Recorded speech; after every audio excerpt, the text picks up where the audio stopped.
All right, hello. Bernie's not here. It's just me. How are you going, everyone? Oh, got two people watching us. All right, we might have to wait till some more people come on. We are back to have a chat. Christmas, day, right? It's evening here in Perth, Australia.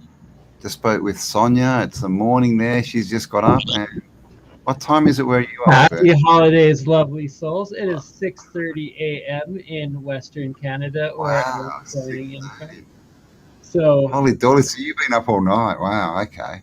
yeah, Santa's got about another hour of darkness before the sun finally rises. So, a Wow. couple times through the night, I did hear heavy footsteps upstairs. So, who knows what's Ooh. under the tree? Yeah, Or tropical plant, the garden plants we have. tropical plant. It's 25 degrees below zero Well, where that's you are. okay. The only thing alive, we didn't chop down a tree in tradition or to light up. We just have like some hibiscus trees and a couple of Yeah. grapefruit trees that are about 30 years old now. But Oh, they're nice. indoor. Put them outside during the summer. They get the full sun, and then bring them in the window at during the winter. Or yes, that minus Oh, 25 makes short work of everything, including me, unless I'm wearing 5 layers. no, I know. I guess I'm silly. Unbelievably too cold. All right, who we got here? Merry Christmas, Sonia, Liza Nord, Flat Earth, Lovell, Kay Stevenson, James, Many Breeden, blessings to everybody, and hopefully the spirit of Christmas has treated you well, wherever yeah. you're joining us in from. When Hopefully you gave people your presents, not presents. Hi, Paul, Justin, Debbie, Lizzie, Sherry, or Liz, make your all present listening. the real present under the Yeah, tree this exactly. Give year. them your presents, CE, instead of presents, TS. All right. Hello, Funny how Bex. they distort these words, isn't it, right? Presents and presents. Bex, hello, Jill. It's all encoding, right? It is. It's It crazy is how right. it's structured. And I It can only is. imagine the original, like Aramaic and Hebrewic languages, where if you watch each letter being spoken through the cymatics, that it's like its own actual full geometric structure, and like to Yeah. feel what those words were, how Hebrewics also apparently like alphabetically structured as it breaks down in its like language and stuff, like just so freaking True. fascinating. True. Pure spell. Right now we've just got distorted spells. We don't even know what sounds we're making, how we're talking to the ether, Right, so as it And break that's that all we spell, call it Xmas, because it's marking the celebration of the passing of the solstice into the new year, like the darkest day of the North American side of the coin is in its darkest, and then the opposite side of that flat coin being you over in the south with its longest days, and yeah, going into the we'll be feasting autumns and best days of the year. yeah. It's weird, isn't it? And all the It's time zones and stuff. fascinating. It's all very strange where we are. I encourage everybody to try to take as many pictures geolocated of either the three archway building architecture on the horizon of planets and the moon and the sun's rising in Yeah, the coming days whenever you can, as well as the any henges or anything like that, please, yeah, because that yeah. is the true lost language of the astrology of the ancients that Mm, we really should start exactly. relearning. And all the dolmens, they all have it. Lots of windows as well, or little holes in buildings. That the sun will line up and shine through them. It's just everywhere. And I mean, why do you think that is? I used to think it was to track the sun, like to make sure that the sun didn't go out of out of sync, right, out of its course. And if it did, then it wouldn't line up to all these holes in that, and everyone would go, oh, something's going on. I don't know. What do you think? That truly fascinates me, like so much. And like, what's the Russian guy's work with it? Something in the heavens, where it talks about like the plasma reactions between the planets and stuff. Venus going through Saturn being like a dark sun at one point. Velikovsky? Yeah, Velikovsky, you got it. And what they currently call Venus, I've been tracking year after year with my own telescope that I have behind me here. And in 2012 or 2014, there was what was called the Parade of Planets, where all of the visible planets were visible along like the horizon at the same time. And I like documented each planet through my telescope, as well as afterwards this like Planet X thing that I've been calling the Death Star, because it gets like bigger each year, and it's like this giant spinning burning ball of fire. And it's like, is this that Nemesis, that binary star, or that Nibiru, or whatever the heck it is? I don't know. But it's like, from what I've seen, it keeps getting brighter. And like, they used to call it Saturn. They used to call it Jupiter at times on those apps. And now they seem to call it Venus, because it's like it's bright Really? at night, and some places Well, it's bright in the morning there. this is the thing. Venus used to be um, the, the evening star. Is that right? Oh God, if I got Or that the right. morning star. The It's the morning morning star. star, isn't it? Yeah, that's what I'm thinking. So it's the other way. So it used to be and apparently it's not anymore. Now it's Now it's this see it in the evening star evening. that's Yeah. visible like at 6 p.m. when the sun sets here at its darkest, and it's How does brighter that than any work? airplane on the horizon or anything. It's crazy. I'm And gonna, when it and warms up a little bit, I'm gonna take my telescope out and we'll get some footage of yeah, it. and you said that they used to try and call it Saturn. Yeah, literally on the apps, it would say like Saturn or Jupiter during like the parade of planets, and I'd literally show people through my telescope like, what planet is that? They're like, oh no, that's Jupiter over there, and I'm like, oh yeah, and what's that? Oh, that's Saturn there, and then I'd show this other thing that the apps are misidentifying and be like, what the is this thing? Because All right. I wonder if that's by design because right, like like who knows what the it could? morning It could be star. literally be anything. Literally could be anything. Yeah, yeah. I know. Tell us right. The morning star, from the Bible is Lucifer, right? There's one passage in the whole Bible that where they mention the word Lucifer, and it's um, what was it? Or how you fell from the heavens in the morning, or something. Some reference to the morning star. Yeah. So is that Venus? Because Venus is actually right, the planet of love and all this kind of stuff. And copper from And copper. the alchemical way. And then I've heard rumors that they switched copper and mercury around, and it's like, I don't know, but who Wow. knows? It's that there's a new age of Aquarius that we've clearly moved into on the ground calendar, through both shown in the what is it, the grand universal plane, that we're now in the densest part going through it. And then it's like uh, Nassim Haramein's put out a lot of work on how it used to be a yellow sun, now it's gone into a white sun. And Yep. every 11 years, you'd have this magnetic pole reversal on the sun. And apparently, since 2001, it stopped doing that. And instead, it pulsed and it started to blink a little bit, and it got a little bit bigger. So it went from like this yellow um, reversal yellow sun into this white pulsar. And that then in 2012, 11 years later, again, it didn't do the pole reversal. It just started blinking even more and pulsed a little bit more.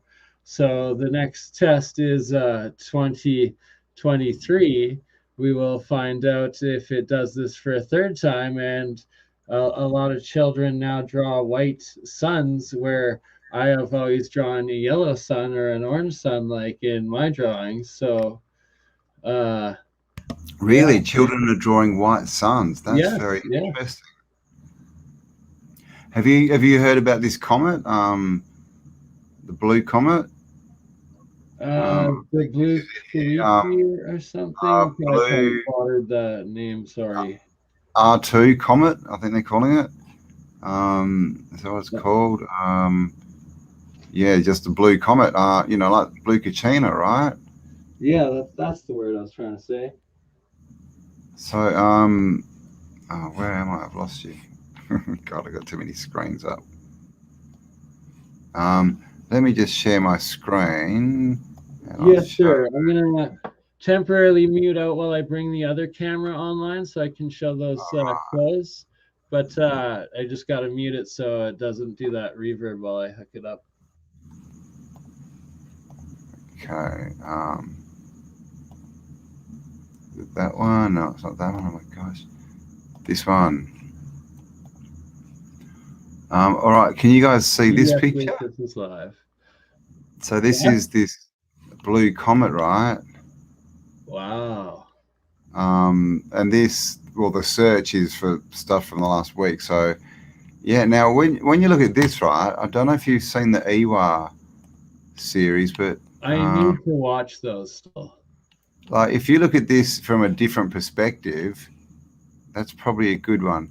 Imagine this is a firmament, right? And that is a hole. And this is actually light coming through this hole rather than something traveling. And of course, with the movement of the firmament over that gives it movement. But imagine if it's backwards, if Kind that's of actually like some light shining through it. what is it? See? Movies Hole. with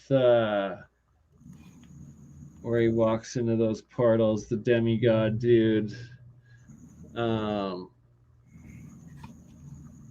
Why can't I think of the name right now? Let's ask our viewers, what movie is it? Which walks into port? Oh, no, I'm thinking The of. really hunky dude. Thor. Yes, Thor. Oh, Asgard. The Asgard portal. Kind of looks like that almost in the firmament spinning. Right? That's got the bridge out to it. well, have you heard this? There's a lot of talk about prophecies about the sky opening. Right? And so would that Stuff coming portal in. open up at what is they call the North Star these days or whatever's around that? Because that's where it seems if you take the picture that everything rotates around, or at least where we are from, that's something we should compare that. Apparently it's Well, different maybe. down south. Well, is that a consistent hole, the North Star? Well, of course it moves with the Like like ages, a right? like Yeah, it a 100% Taurus and moves with above the the grand tree, ages. and that'd be So where yeah, the with the new Rainbow age Bridge of goes Aquarius, through. whatever, it would be a shifting of that theoretically. And It's so a few one more launch holes, and every then it might just 72 years towards go it. boom. Yeah. What was that? And also Venus. Did you know on a flat Earth its transit makes like a flower, like a flower of life Yeah, if pattern? you chart all of them, it's also on like a six-dimensional rotational chart. It does those too, but you're just breaking down from the them orbiting around each other on the 1D disk plane, but it's when they're orbiting around the sun. You have like the moon going around the planets going around the sun going around the center of the center of the galaxy going around the universe. And when you're incorporating all of those movements together and just plotting like a planet with our planet and how it interacts with the sun, it makes all sorts of those different frequencies and higher dimensional shapes and geometries. It's pretty cool. There's a Mm. couple channels that do specifically that. They're actually pretty mind blowing. It turns out to be a lot of like the sacred East Indian style mantras. Oh, okay. Yeah, right. Yeah. I mean, see, that's what Lucas, I can pass you the link in a mantras, little right? bit, good brother. Luke Lucabus is a amazing artist friend of mine from Kelowna. He does tapestries like the one you have behind you, um, through sublimation, as well as one ridiculously, insanely good live piano player and music artist. Nice. Nice. Hello, Kappa. How you going, Kapalicious? Sally Cap, a Scott. good friend. Kappa, Hopefully, the yes. spirit of Christmas treated you good in your Dutch Holland home, old rail chimneyed house, I imagine, but probably not in some more likely pimping nude condo tower freaking. God. I Yes. don't even know. Start showing us some pictures, Kappa. You're right in the land of the star forts and Yeah. There's the heaps moat, around the there. I the did a waterways, right? Like that's where we need to start looking into, and it's still the most developed out there. Like yeah. I wanted mechanical. to is it Lithuania? That's sort of right up above. In the No, Baltics there with just below. Estonia, Kaliningrad. Yeah, it's sort of Yeah, just below Scandinavia, but it's yeah, almost. just above But Scandinavia. above is it? Yeah, yeah, okay, yeah. That's got a lot of really cool castles and stuff. But and that's the thing with winter, right? And snow and all this. How they build all this stuff with in all these snowy countries. Oh, it's I mean, crazy. it means Yeah, you it might. looks like they were powered though with the stone resonating with the giant chunks of like metal and mercury, and then like with the higher frequency harvesting from like up in the towers and whatnot, that it could easily just have full resistance of your charge going from like a kite or something at the top of your dome down through the fireplace, connecting with those two iron rods, and then the friction between them. That makes perfect sense. The chimney is totally Differentials. for like a chain link, sort of magnetic roped link kite to harvest your electricity, and then between the two balls is where the resistor would be. That would Mm. make your perfect heating sense, and then resonating with the stone somehow in that. Like that. Oh, okay. I see. Think of like the plasma channel with the drone where he had it like bringing the charge down Yeah, from the yeah, yeah. atmosphere. So it's like if you had like a kite up in there harvesting that the entire time with like metal strings the entire way through, collecting all of that charge down in, and then connecting it down physically through that encased chimney that has the resistors of those bricks, those battery like structures, and then your encased caps with the roofs of your metals, your copper, your iron roofing, whatnot, and Mm. then down into those two solid balls that probably had mercury between them and a giant resistor circuit between the two, with like even that oscillating, where he has the two pop cans and then that oscillating metal ball that just goes between the two, that he had connected to the actual atmospheric drone harvesting. Like just that connected with what we're finding in those old Tartarian castle buildings, that like the mansions and stuff like I need to that. get him one. I, I need to I'm buy pretty one. sure that that's how that technology would work, and it would be that big of a differential easily We between need a collecting. benefactor. We need we need to like find someone who's really rich, and then get them into Tartaria, and then get them to buy a castle that we can just go and just like deconstruct. Oh yeah. That would That be we need to awesome. just rebuild in the metaverse, and then oh my goodness, the metaverse, the gaming, the things to come. Just don't get stuck there. No, no, far too much physical. I got all these amazing clothing pieces. This guy, he glows in the dark. Oh, Um, nice. this one, this one is kind of call it ticky, but it's pretty funny. And then we have what I call the weed of life. It is the seed of life pattern, but with a little Burntron twist to it. Very Uh, nice. original Burncron bong design, That's a. graffiti style. Oh, okay. I see it now. Yeah. Other graffiti bong there. And then and a girl's tank top with that one. Got In my it. other clothing line, Honor, when I was doing like MMA designer style stuff with tattoo Wow. artists. Nice. Wow. Funky. Another girl's Weed of Life one. Nice. The You're proud of that. Burncron Bear on girl's Nice. female. Yeah. That's a like the bear.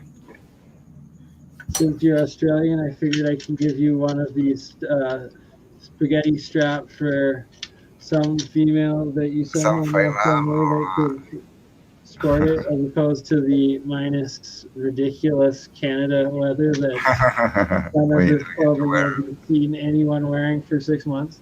We have the shrunken head Tiki Burncon design. it. Because you are the true north, and they like intentionally, like they mislabeled the poles, right?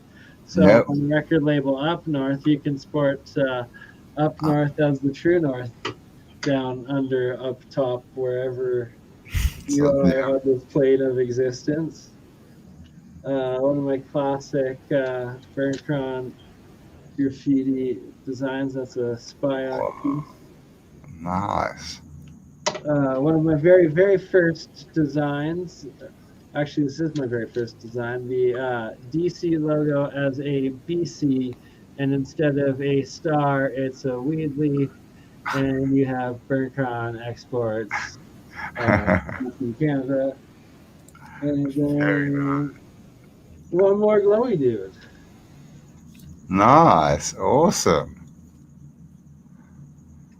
And Wow. just because I love you and you're an inspiration to us all being autodidactic, I'll give you the one of a kind design called Inspirations. That hoodie for if it takes 6 months to get over there, because who knows these days. You got Wow. some Che, some Bob Marley, some Tesla, some Dalai Lama, some Nelson Mandela there too in the corner, and other side, and Edward Snowden. Nice. Wow. Awesome. So have you got a shop with all this stuff in it as well, Burn? I've had many clothing stores. I'd usually just be part of a traveling caravan each spring, summer, and autumn, going with the Caravan. music festivals, vending my clothing and different other artists, and helping co-host and organize and all of that awesomeness Mm. until the Which lockdown. we're going to have to bring back this Oh, year. one More million festivals. percent. I think it's going to have to be 2022, the year of the festival. We definitely need to gather again, start raising the 100%. vibes. Starting Mm. in Dubai with the moon, I swear. Starting in Dubai. We're going to Dubai, guys. All right, so Campbell, before we're done, I will have to get your mailing address, and we will send you Yes. this. And Thank when you. it arrives, we can start doing a couple giveaways too, right? If it's like the winners in your continent, you can send one. The winners in Yeah. my continent, I could send one. So there you go, guys. When they get here to Australia, we might have some giveaways if you want a Burn original. And of course, I think the next T-shirt has to be Burn Cron slays Omicron. And many blessings to every single one of you lovely souls joining us live or watching us after. May Yes, the holidays treat you well. indeed. Welcome, Blondie, Locks. Welcome, Callum, Ed. How you going? Stephanie Martin. And of course, good to have the Locks. We went through this earlier. Hair is good. Long hair is better. And of course, Bernie, thank you for calling a caravan and not a trailer?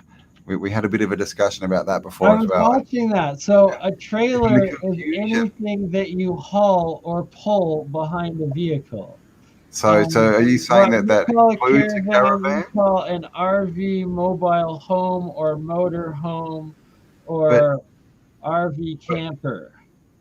so are they like things that you tow Those are all behind things you? you drive yourself or you host on Because the back of the an truck. RV, And yeah. then the trailer RV is one you pull behind you. And then there's Oh, types of that, like the pop-up trailer tent RV. ride, or like the silver trailers, or like the Okay. full fifth So wheel trailers. and so what do you call caravans though as a specific So type the of only trailer like active usage of the term caravan, other than like for one camel? RV unit company's brand name, here is a traveling group of like Camels carnies, or camel gypsies, cart. or Yeah, like traveling people. And the yeah. Right. irony is that in North America, literally the carney caravan is the Conklin Carnival for like so many years, and it's a Americanized version of my Conklin last name, and Yeah, they yeah. run the amusement parks of like Western North America and the traveling carnival circuit each year Wow. for like I think 80 plus years or something. So I wonder why we call them caravans because it's interesting that we call them caravans. I don't. It's That ironic. sounds So like no one I'm else part of a does. traveling caravan each year when Yeah, we're and out you don't finding call all it of a the car. music festivals. Literally, there's a group of us like going to each festival Yeah. where one Conklin to a Conklin, part of the freaking caravan each year. Indeed. But did you know as well that Australia has the largest population of wild camels? No, I kind of heard you guys go into that, but I didn't. Right there, definitely Egyptians brought them there on the loose. So Like they are not caravans, a right? Is that marsupial where of we got any the type, word? right? Or are they So marsupial? They're not marsupials, are they? no, they're No. mammals. Yeah, marsupials have pouches. Yeah, that's what I thought. Yeah, Yeah, yeah. they've got no pouches. So and the story for camels in Australia is they brought like a breeding pair over, but only one of them survived, only the male. And then, and then they don't tell you the story, and then it's like, and 20 years later there was a million camels, and it's like, how does that work? I So I think am they might have already Gypsy been Queen. I mean King. I am sorry. here. It's just and horses. Well, actually, there's that map from the 1500s. I think it's Portuguese map, and it shows Australia with horses and Oh, camels. there's just so many. We should try to get Michael Cremo to come on with all of his examples of OO parts, because like I was thinking of doing an OPAR video. Is how old's Michael now? Is he still around? he's still around, so we should actually Wow. approach him as soon as possible because he's an Yeah, expert. Like yeah. he has like documented and like taken and shut down so much more mainstream ridicule than anyone in this Mm, community or field over yeah, like definitely. the He was one of the generations. early And ones that yeah put up with all the crap. like But, we should yeah, give that guy a round of applause and have him on a stream because like the evidence of the videos he will produce will blow us away, I am sure. Of like, oh yeah, here's the missing Tartarian link here, or the what's all of those golden Siberian spirals, all of the stupas, um, like the stupas, no? no, Oh, those the microscopic solenoid. little Yeah, spring. the gold microscopic Yeah, yeah. solenoid. Oh, I've forgotten what they're called.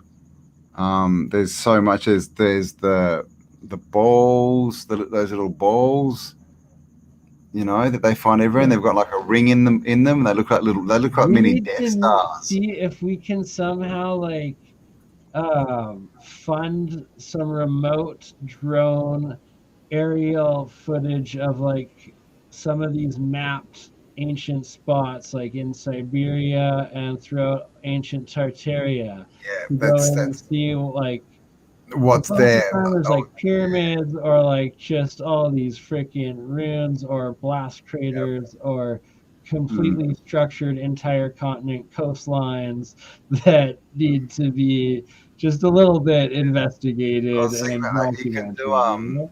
You can do map overlays on Google Earth, so you can literally get an old map and superimpose it over Oh, what's there so many now. areas are sunk too in the north. It's so crazy when you do that. It's nuts. Freaking nuts. And yeah, that'd be a good way of like get an old map from the 1500s with all the cities everywhere and just see Right? what's not there now, and then go and check that out and see if you can find the ruins. Oh, we should pull up some We, we Olaf need Berker to go over even like that Tartaria what's wall one right now. like we need to when the government topples. I think we've only got a few more minutes to go. Um, yeah, imagine doing like a world, like remember World Thing Safari? is Do you I've remember World heard that one. Safari? Did you guys get that? Albie Mangles? What? Old World so no. World Safari. Did you ever get that? But you're probably too young. Albie Mangles. Come on, old people in the chat. Remember one? And he basically um, just left, and he just left and went around the world with a video camera, and came back with all this footage and turned it into a doco. And he made millions out of it, and then he ended up having a series. And we could do that. Just travel the world, just documenting all the ancient spots. It'd be awesome. Can you hear me? I opened up Running? 2 Olaf videos for our Christmas special. One is the ancient Slavic calendar, over 7,000 years of lost history, and video documents of their 7,500-year-old calendar in Russia and the Slavic areas. Nice. And the other is his what he calls another mega wall in Ukraine, but it's part of the what I've dubbed the Great Wall of Tartaria, that literally spans from the Black Sea coast Mm. of Ukraine across all of Ukraine, across Donbass, which is like that separated part of Russia, then across all of Siberia up to what on the old maps is called the Sea of Tartaria, or the northern Arctic Sea today of Russia. And it's So see, each one of those stars is a this is the Sverker. What's his name? yeah, It's Olaf the Sverker. Olaf. The I hope Sverker. he's doing well. Many Yeah, blessings to you, yeah, yeah. Olaf. If you're out And there, please Olaf, you see resurface, this, because make another he video. hasn't been around for a good 4 Mm. 12 months now. Yeah, it's been a little while. All right. Just before we do, have you sharing screen? I was going to show you. Has everyone seen like the Okay, Christmas present that Joe Biden gave us? sorry, let you. Have you seen the Christmas present from Joe Biden Oh yet? no, I have not. You haven't? Please bless us with it. Let me take this. All right. This will only take a minute. Oh my God! If I can work out what screen I'm on. Okay, share screen. Okay, so the leader of the free world, right?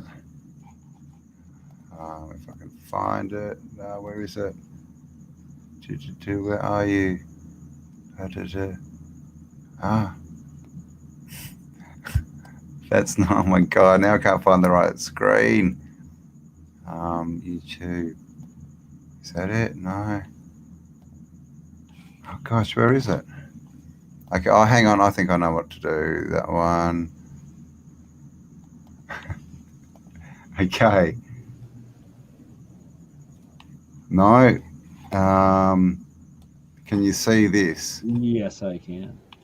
All right, let's go, Joe. This is live as well. Their Christmas, they did like Christmas call-ins, and they took live calls, live on air. I agree with Lisa. Yeah, I hope you guys have a wonderful Christmas as well.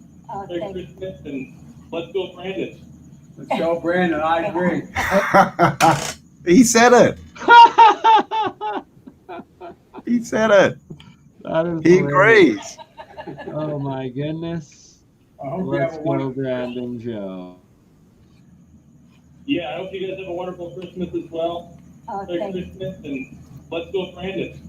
Let's go, Brandon. I agree. There you go. I love that. That's That Christmas is present. amazing.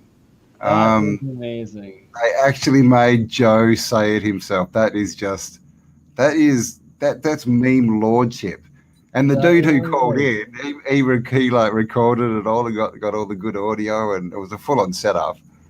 It was Right? just there you go. 100%. That's amazing. The best Amazing. is Joe Merry is just Christmas to all in the know of Mr. exactly. So Joe. if you didn't get a present, there's a present from the president who's not quite present. Exactly. Amazing. And now for some third eye mind blowingness, we will Let's start with Olaf the Smirker. Give him a like, give him a sub, inspire him to go. So yeah, let's all go over and give him a like and sub, and hopefully he'll go, oh, something's happened with my channel. I've got to make another video. So every star just on this little section that he goes through on Google Earth here through Ukraine, and it connects through all of here to the Baltic Sea, and he goes through another episode, and there's literally more than this along there, and then another episode goes up into Russia, and then into all across Siberia and upwards. So it's like every kilometer or two, there is a star fort along this great wall of undocumentedness, but where World War seems to forever exist and divide the two east and west. Yep, and Kappa, as always, doing his amazing job, has just posted the link to Olaf's channel. Some Ukrainian Star Force now. I'm I may as well get through sorry. these while I have some time. That's The as kids loud as it staying goes with for my mum, me. so I have a wee bit of free time on my hands. And this thing there, like I did when you and I So I'm going to get a walk coffee. away in this defensive line this time. Once again, I've not planned this video in the slightest. However, Can you guys hear it somewhat? A fair few interesting things. To start off, we'll just jump along here. Not quite on the defensive line, but we may as well get it out of the way. We can see the vague remains of an ancient star fort that again has been more or less flattened by this point in time. With what a Yeah, I think it's all right. new American president has engineered in Ukraine at the moment, perhaps the beginnings of another world war. This might be the last time we get to see, or these star forts might be a bit worse for wear by the time he's got through with what he's got planned. And again here, we can see yet another massive star fort on this coastline. Just about make out petal 1, 2, 3, 4, and 5. A massive star fort. Again, I didn't need to mention the level of effort that would have to be undertaken to create these structures, and I don't believe I need to talk about how unnatural this area here looks.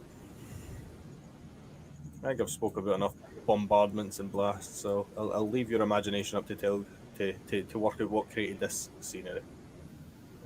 Did we start off here? We'll look at this one. Again, a more or less fairly flattened star fort by this point, but we'll get back to this defensive line quickly. As you can see, they clearly form a cohesive line. Or, when I say a defensive line, it could just as well be an energy line, like reminiscent of how we stagger modern day power lines and pylons out. So we'll start here at point 361.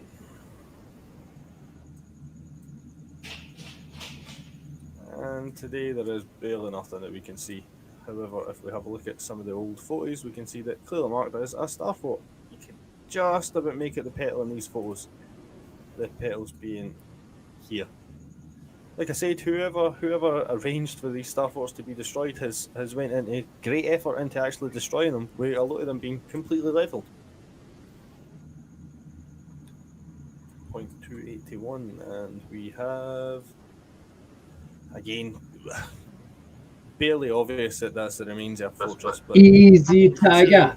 How you From an energy doing? Merry perspective, you would need to Christmas. transfer it across Happy the water. holidays, And what better way legend. to do Paul it than to have a Cook in receiving the and a sending house. station on either end? Can I email Work your way up you here and see or what we send you find. the link on Jump here Signal, good Paul, to join in? Everyone, I'm sure, And would hopefully this love to see you is no sign of what's to and come in this wish video you because there is a not much happy there. holiday.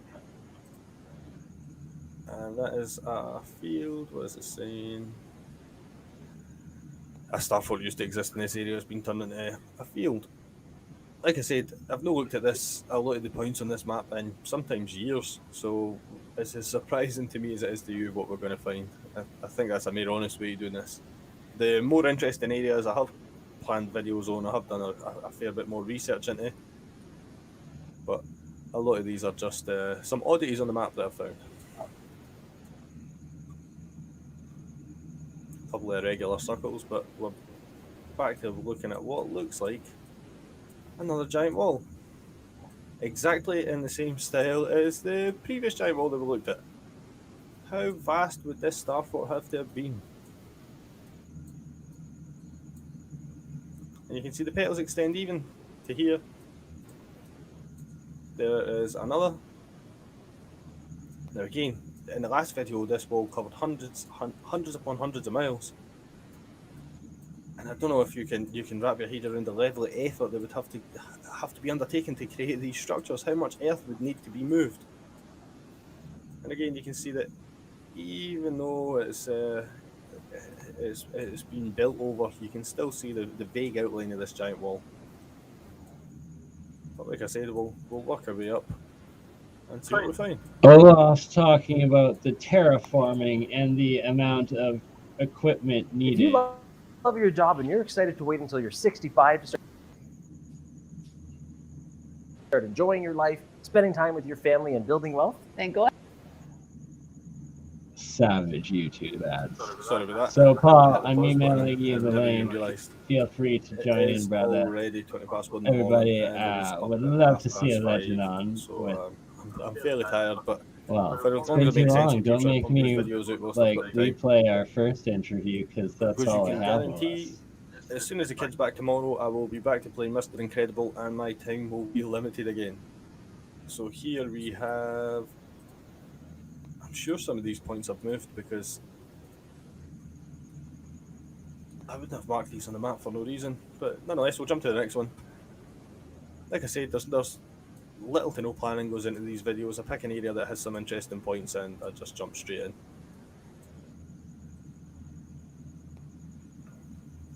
If we move on up, we can see the vague, very, very, very vague outline of another star fort.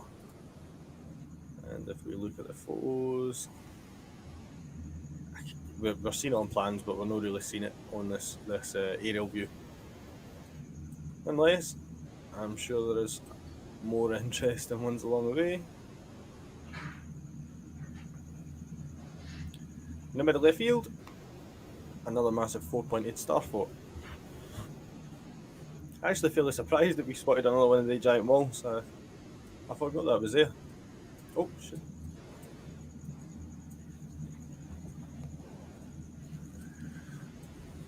And keeping on with the direction of this line, we can see another 4-pointed star fort. Again, in close proximity to the water, and again in close Paul, proximity to if these you're able craters. to come on, the invite is in your mailbox. Either way, many blessings. May the new year be even better than this Christmas. Love you, brother. If this loads, you can just about, like I say, just about make out the outline of this star fort again. So the plan is with these videos, like I've said previously, is to let you guys get a rough idea of where to have a peek for yourself. Because when I do it, I find oddity after oddity after oddity. Like I said with the walls, in the wall that I found in this video, there is plenty to find if you have enough eyes looking at it. Hopefully this video does to carry along this theme with completely flattened star forts. At least we had the wall in the beginning if it does. If we zoom along, there it is in the middle of the field again, another 4-pointed star fort with some odd mound grown on it. I don't know if you can make it petal 1, 2, 3, and 4. It was the wrong picture that's loaded up there entirely. So we'll follow this line on.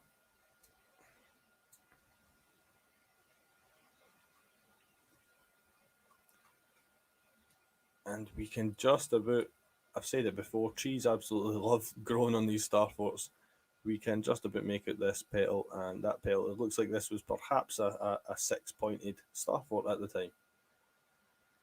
The peculiarity with this one is it's quite a distance away from the water.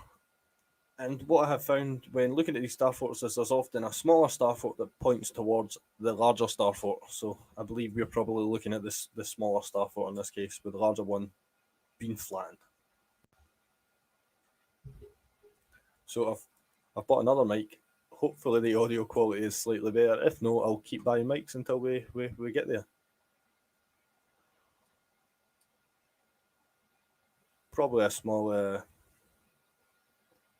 one of these side structures, a small Jesus. Sorry, I'm gonna pause this one, and the link has already been posted by Kappa. You know what I mean? Because it's just a little bit boring of going through Google Earth and whatnot, as opposed to this short and sweet one he did of the 7,500-year-old Slavic calendar. We are going to be talking about the ancient Slavic calendar. It's just fascinating. There are many calendar systems in use in the world today, and there are even more as we go further back in time. In the West, we use what is known as the Gregorian calendar, which in 1582 replaced the Julian calendar. The Julian calendar had been in place since the times of Julius Caesar, and he put that calendar into effect in 46 BC. The Chinese use a different calendar, and on their calendar it is currently the year 4717. And this associates, as we know, a different year with different animals and different elements. The year in which these calendars place us in has a massive degree of variance depending on which one we use. So the Jewish calendar puts the year at 5781, for example, and the Indian calendar places the date exactly 57.6 years ahead of us on our Gregorian calendar.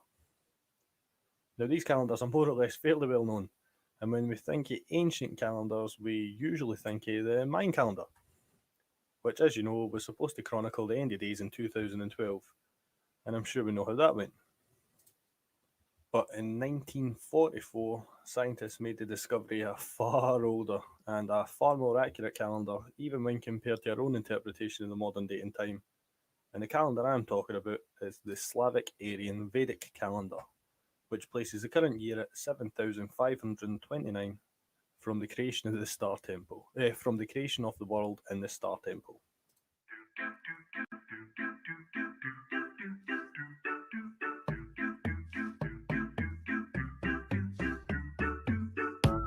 I'm getting us our own little jingles like this made, by the way.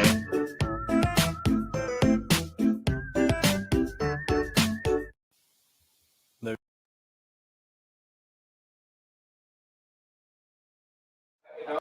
I've been exactly where you've been. Yeah. Where you just.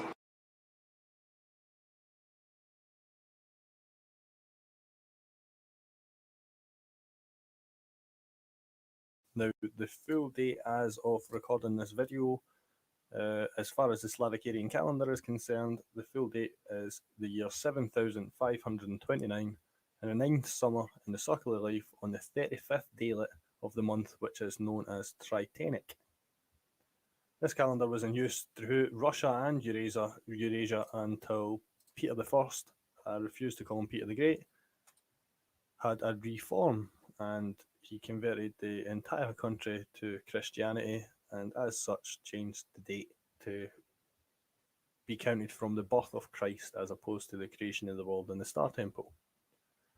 Now, there's very little written about this in modern times. However, if you go to the Peter I Wikipedia page, you can see here, in 1699, Peter changed the date of the celebration of the New Year from the 1st of September to the 1st of January. Traditionally, years were reckoned from the purported creation of the world, and after Peter's reform, they were counted from the birth of Christ.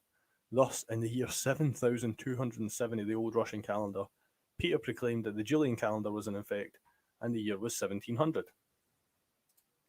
Now, although we knew about the existence of this calendar because of Peter's reform, there was very, very, very little written documents until in the 1940s scientists begun the translation of these documents here, the Slavic Aryan Vedas, which were golden tablets that needed translation into Russian. They've still not been translated into English, and as today, only one of them has actually been translated into Russian.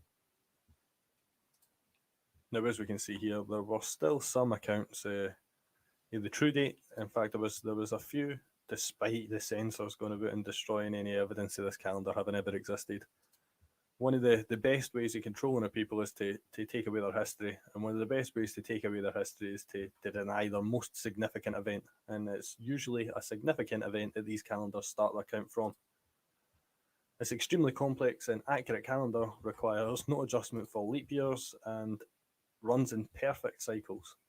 This calendar shows that not only the history of the Slav people extends back far further than what mainstream historians would tell us, including their written language, but also speaks volumes for the development of these people, as any calendar requires the usage of written records and observation of celestial events.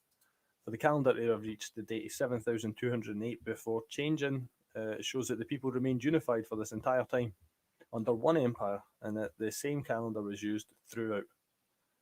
Here we can see a monument where the date is written as 7,162. So you can see that even after this reform, not everybody followed under the new calendar. Now, I am not getting into the etymology of words because I'm sure there is many people that study Latin that would argue with me. However, the name for this calendar as we know it is Calyadi Dar, which when translated means the gift of Kolyada. Kolyada being the person that designed this calendar in the first place. Now, this sounds not only extremely like the modern day word of calendar, but so do many Indo-European words when looked at from an etymological perspective. And without going into it here, I believe that this gives us a true hint to the root of many of our modern languages today. This is the Nikolsky Cemetery in St. Petersburg, and again you can see the date written, although it's not very clear, 7,180. You name a single other race, a single other people, a single other country, nation, whatever you want to call it, empire on the face of this planet that has a history, a written, recorded history, stretching back nearly 7,500 years. It's the oldest calendar that exists on the face of this earth, and it makes the Mayan calendar look like a baby. So going back to the date in which this calendar begins, this will require a video on itself, but I kind of just throw it out there without explaining it. The creation of the world and the Star Temple. We must ask ourselves what this means. What event could have been so significant to the people at the time that they began a new calendar? They started a count from that date and stuck with it for over 7,200 years until the calendar, along with their history, was stolen out from underneath them. The creation of the world was nothing. The creation of the world and the Star Temple was nothing more than the conclusion of a millennia-old war and the signing of a peace treaty between the two nations involved. The ancient Slavic Aryan Empire, which we know under its most modern name of Great Tartaria, and Cathay, or ancient Aramea, which we now know as China. This is the Alexander Cemetery in St. Petersburg, and again, if you look closely, if I've not lost it, where are we? There is a date in here somewhere.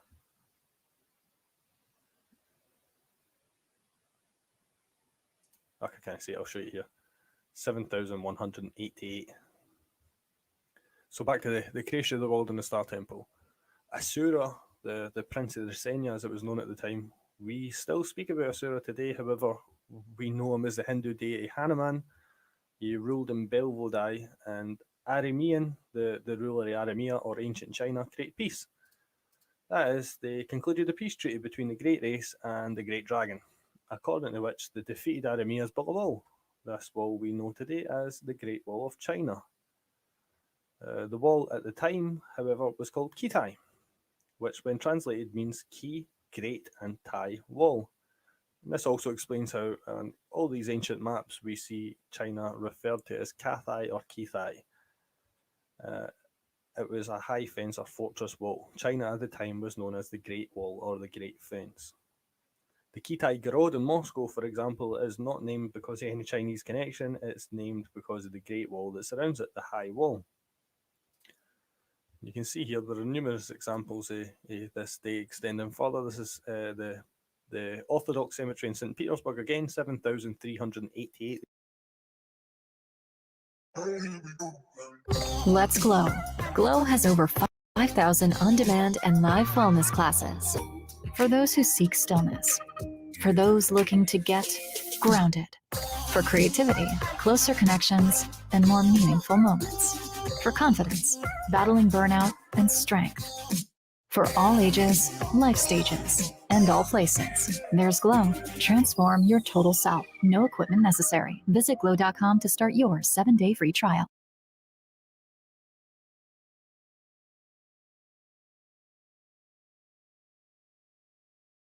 If you want to lead something, start by saying, this is what I care about. This is what I want to do and why I think you should care about it and you should want to help. Hardly a day goes by that I don't think how fast my life has flown. How I remember as if it were yesterday, the first day I became president.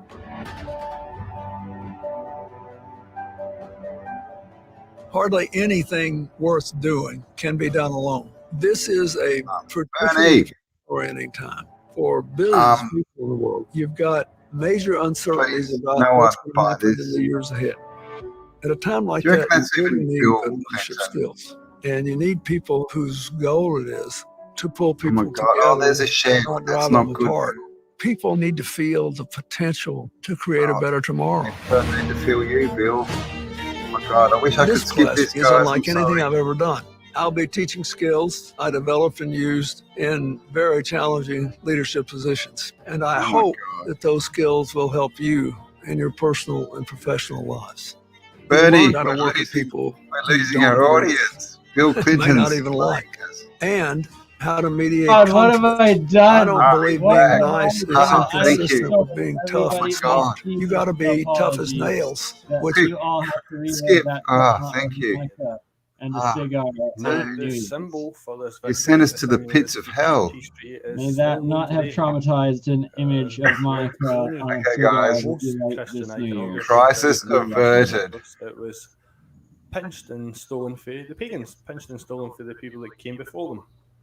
And this symbol, that the victory over Cathay, is the symbol of St. George. It's a white knight on horseback striking down at a dragon with a spear. This is Arca Seinhard. He's drawn from the 17th century, and what's that in the top left corner but a griffin? And again, I'm sure you all remember the symbol of the Chinese flag. The Chinese animal was a dragon. I'll show you it right now. This right here is the same dragon that St. George struck down. I don't think any of us believe they actually fought a dragon. I think it's far more likely that it was metaphorical, and that metaphor being they struck down.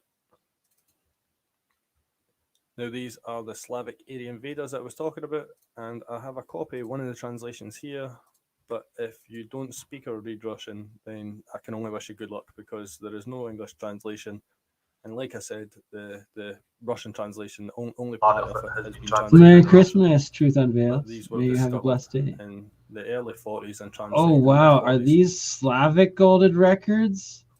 This is next level. And Olaf, he's half Scottish, as you can tell, raised in Scotland, This is the Grey Owls book. This but is the Russian, 14th so he century, reads it all. 1400s. And we can see that he is a black knight on white horseback striking down the dragon. A black dragon, which was what the river of the Black Dragon, which was the name of the river that ran through Manchuria back in the day. This is the fresco of Anga Church in Gotland, Sweden, 15th century, and you can see the same image. However, there's clearly something that they wanted to hide in this panel because it has been erased. It's not water damaged. You can see it's quite a specific area that they have deleted, and I wonder why. This is the 4th century, far before any other depiction of St. George appeared, so we know that this story of St. George is not the true one, and this is Horus impaling Set. We have another one of St. George, this time from the 11th century, and this time it is not a dragon that he is impaling, but a person. So again, I think it's quite safe to assume that the story of St. George impaling the dragon and killing it was metaphorical and used to represent the destruction of the Chinese empire, as the black dragon was the the symbol of the Chinese Empire. Again, a Roman carving for the 4th or the 5th century, and this time he is striking down a person. And the same again here in a 10th century carving in a Georgian church. So going by the date of this calendar alone, it is safe to assume that this is the oldest calendar in the history of mankind, and as a result, the oldest empire, because you can't have a calendar without a single unified people following it. You can't have a calendar without written records for that entire time. And again, if there was a new empire, as was shown quite easily when Peter I took over, they changed the calendar in order to destroy the true history of the people. Despite this being the oldest calendar in the history of the world, mainstream historians are eerily quiet about it, and many people in the West didn't even know that this calendar existed. Again, 7,391 they're putting the data there, and it blows my mind to think that there is a written history this far back. Or there was a written history before it was destroyed, because obviously for a calendar to have extended as far as 7,000 years, there needs to be written records, and we do not have what I would say is 7,000 years worth of written records. But again, like I said, the start of any calendar marks an important event in the history of the people that use it. And the first step of destroying and removing any memory of this significant event is to destroy the calendar that the people use. Richie, I just need like the first 3 letters in your email so it will bring it up.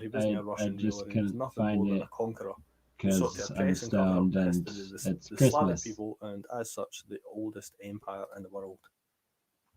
This is a book from 1914 called The Chronicles of War, and you can see that even in 1914 they had to still start by calling it Xmas, and I encourage everybody, if you're going to tell your children that something brings them gifts, call it the spirit of Christmas.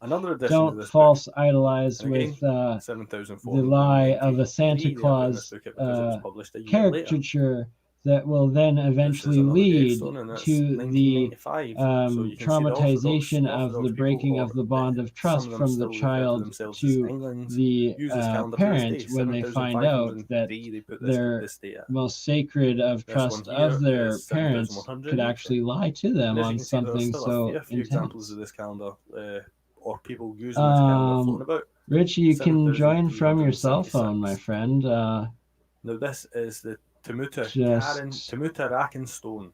Sorry, I got that one wrong. No moving constantly with headphones is the only Temuta Rakenstone, and the inscription itself reads, if I can show you, the text of the inscription reads, of the indication Prince Gleb, in the year 6776, Prince Gleb measured the sea on the ice from Temuta Raken to Korchev, 10,000 and 4,000 fathoms, 6,576. So this isn't a made-up calendar. This is a calendar that has existed far longer than any calendar we use today. Here's another book that I've shown you guys before, and what is the date there? That is 7,156. You can make contact with these civilizations and you do not need the government. Look at the evidence. It's happening now. It appears to have some anomalies. The father was not. Is that Mulder? Where's Scully? This is the Godunov Tombs. And you can see that, look at this building. Sorry, I finger slipped on that. The Tartarian architecture we see. The voice change was actually, I think, Nassim started speaking. It stood tall and proud with an antenna on the roof. But what? What? Sorry, Richard, I didn't mean to be blasting your email. So guys, I just thought I'd do a wee quick video on the Slavic Aryan calendar. This will require a part 2. This is an extremely complicated calendar. It's an extremely complicated system, but also a perfect one. Challenge, Olaf. 2022, it's time to do part 2, baby. The day is split up into 16 hours, each at 1.5 of our modern day hours long. Do you think that's a mud flutter? But again, like I said, I'll do another video on the specific ins and outs of this calendar. I just wanted to do a quick video to make everybody aware that this calendar existed in the first place, because for a long time I was not aware. And like I say, you're more than welcome to try and download. You can get a copy of the Slavic Area Invaders online, but if you don't speak or read Russian, it's almost impossible. So that's There a are people that seem minimum willing to 2 translate for the stories fee, deep below I ain't that, willing to do right that. there, just showing like a foot of the I'm roof. working on a translation myself, but it is painstaking. It is incredibly slow, and even getting access to the source material is almost impossible. I've only got wee dribs and drabs here and there. But I hope you found this interesting. I hope this prompted you to go and look into this yourself, because, like I said, there is some examples out there that we can use to form a basis that this calendar was used. It blows my mind to think that for 7,000 years there was a unified history, a unified people, because how else would they have followed the same calendar? And then as soon as that people were conquered, the calendar was changed. And as we see with Peter the First, they changed the religion of the nation completely and the calendar. And that serves no other purpose than to destroy and alter, obfuscate, muddy the waters, and to deliberately cover up the history of that people. Because if we knew our history, we would be far more powerful. Until the next video, guys, peace. Thank you, Olaf. And yeah, Kappa has posted the link for that channel a few times in the chat. So if you can't see it, just scroll up. It'll be there. Go across, subscribe, give him a like, and leave a comment saying, Olaf, And we miss you. need a Christmas present, let Olaf's content be that, because it's hours and hours of amazing Russian Scottish perspective on the Tartarian investigation topic. And he's got so much great content. And let you finish what you were saying, Campbell, of inspiring others to give him that present back. Yes, just go there and leave a comment. We miss you. But yeah, I mean, interesting lineage, right? Half Tartarian, half Scottish, right? Right? Right, exactly. So he's got like two the Celtic. epicenters. And so here's something else that I was spellbinding in words is around the First World War. What they did is they took the word Tartarian and they split it in two and bastardized it with tar and Aryan. And it's been the Aryan enemy and that dirty tar ever since. And thus the Tartarian has been.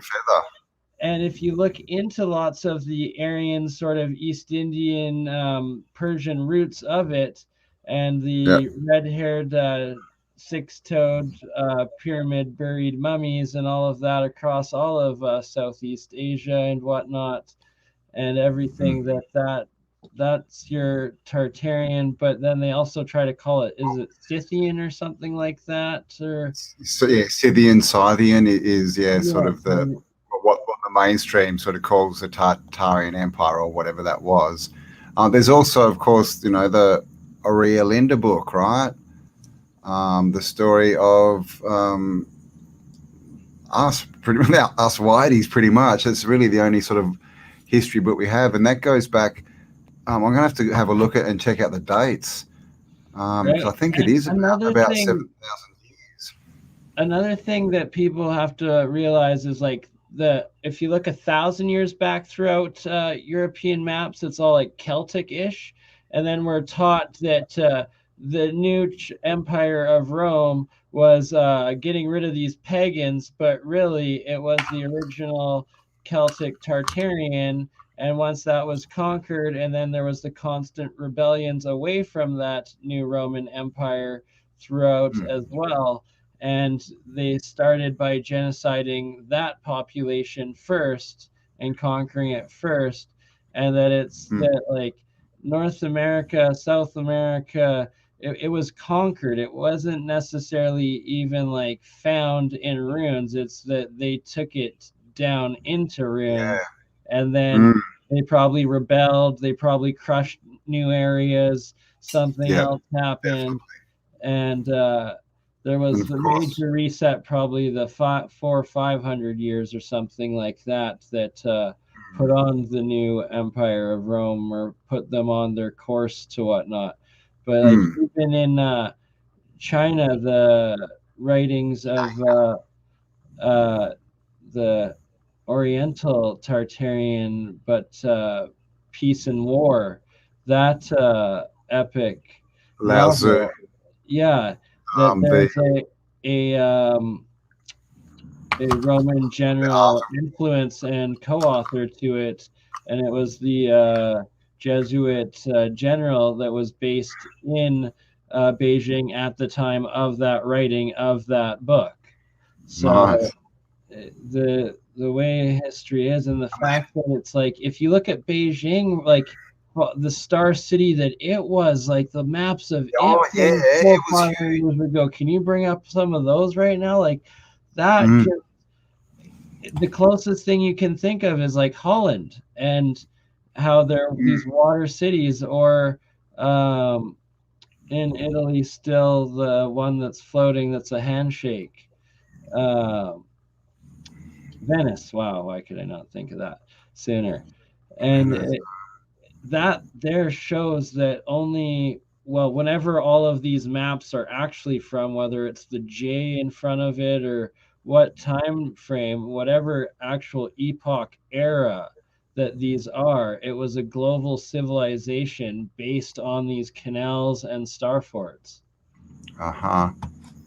Sure was. I'm just going to have a look. And of course, as far as America, we have like the Vikings. You know, they tell us the Vikings were there in the 1000s now, pretty much. And I mean, that's, you know, Vikings, right? The exact same time, right? Like, yeah, exactly right. It's non-stop. And so, and as far as Rome, it's reversed again. They say, you know, Rome was the first, and it all went out from there. But Rome was the last to be built out. I think it's all backwards. The one South Park episode where it's like Rome opens up and there's like these like spider alien thingies that crawl out that were like calling the shots. It's like, yeah, that's probably like the closest guess so so you know, like, yeah. What is in those catacombs below? Beijing, where are you? Hang on, let me see if I can just find it in a search. I got too many files, man. Too many files.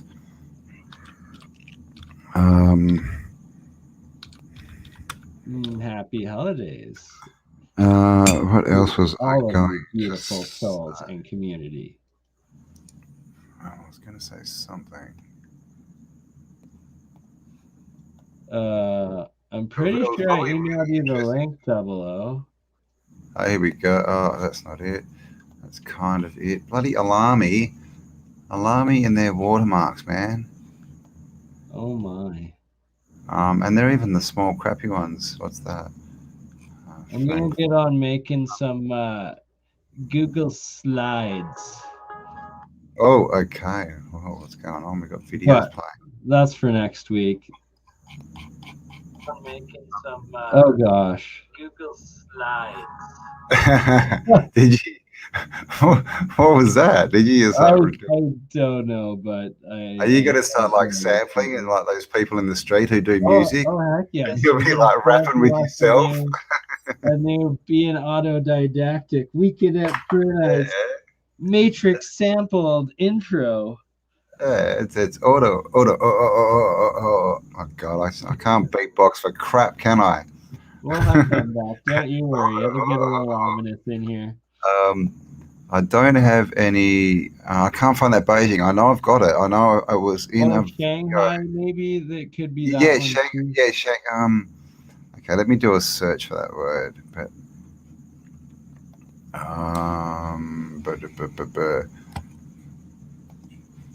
Or even ancient Oriental city map. How do you spell Shang? Was it Shanghai or was it Beijing? I think all of them, really. Yeah, pretty much. Ancient Orient city maps, maybe? How about China? China. That is approved by state government board director. They're going to kick me off Twitter now. China. Do you know? Only highlighting the long and beautiful history of the Chinese people. Exactly. And another thing is that's confusing about all that is, like the Genghis Khan, right? Was a tall redhead.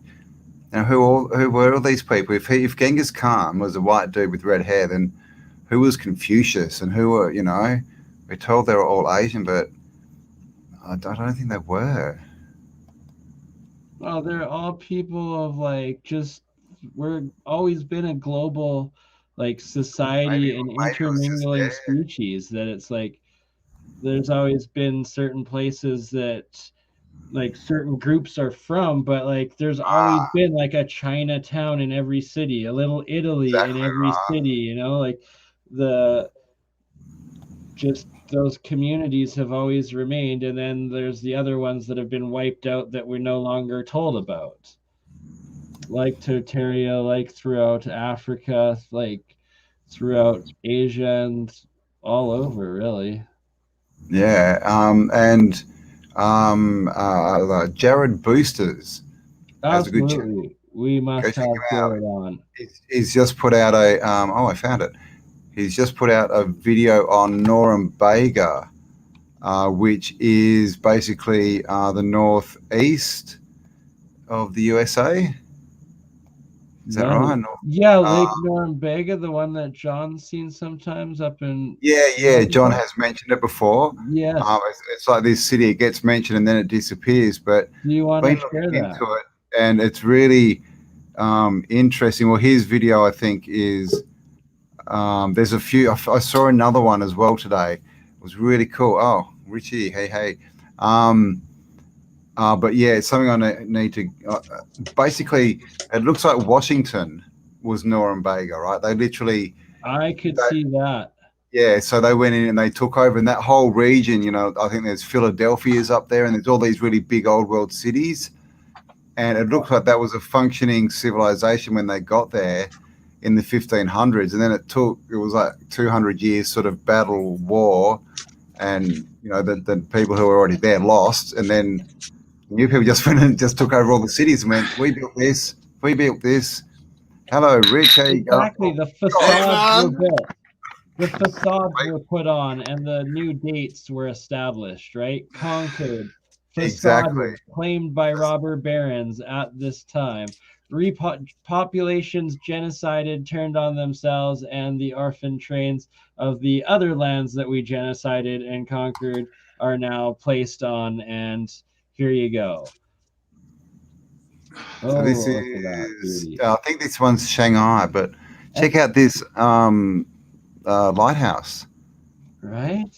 Huge, not the best resolution, but look at all the bridges. These are all arched bridges, all of them. Look at them all. And what looks like a couple of these in the center, yeah, the Eiffel Tower looking devices, or at least atmospheric reaching dipole.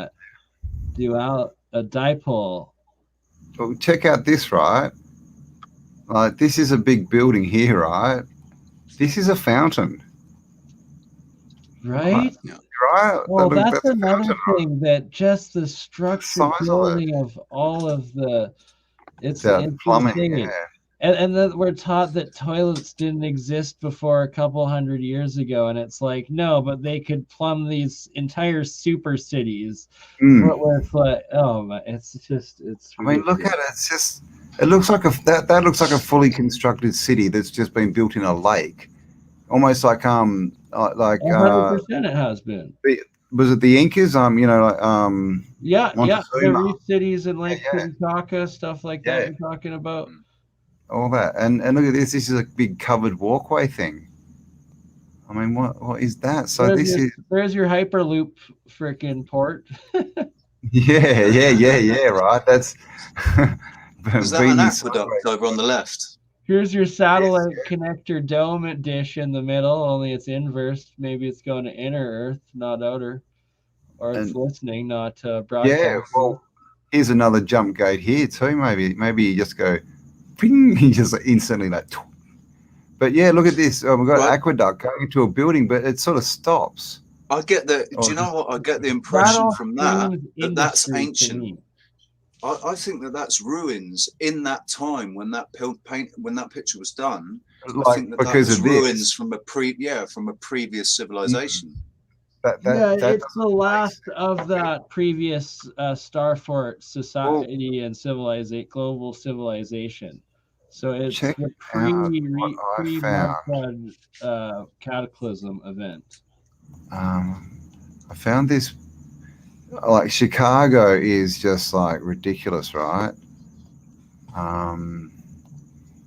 Did I save it? Where have I got it? Hang on. So yeah, so USA, anyone up at that? I mean, Dustin's up there. He does a lot of work. We'll have to send him down to Washington, Chicago. Where's that picture? Oh, come on, where did I put it? Where did I put it? How are your Christmases going, guys? How's your Christmas going, Cam? Mine is going good. 44 degrees in Perth. That's crazy. Yep. The minimum tonight is 29 and 45 tomorrow.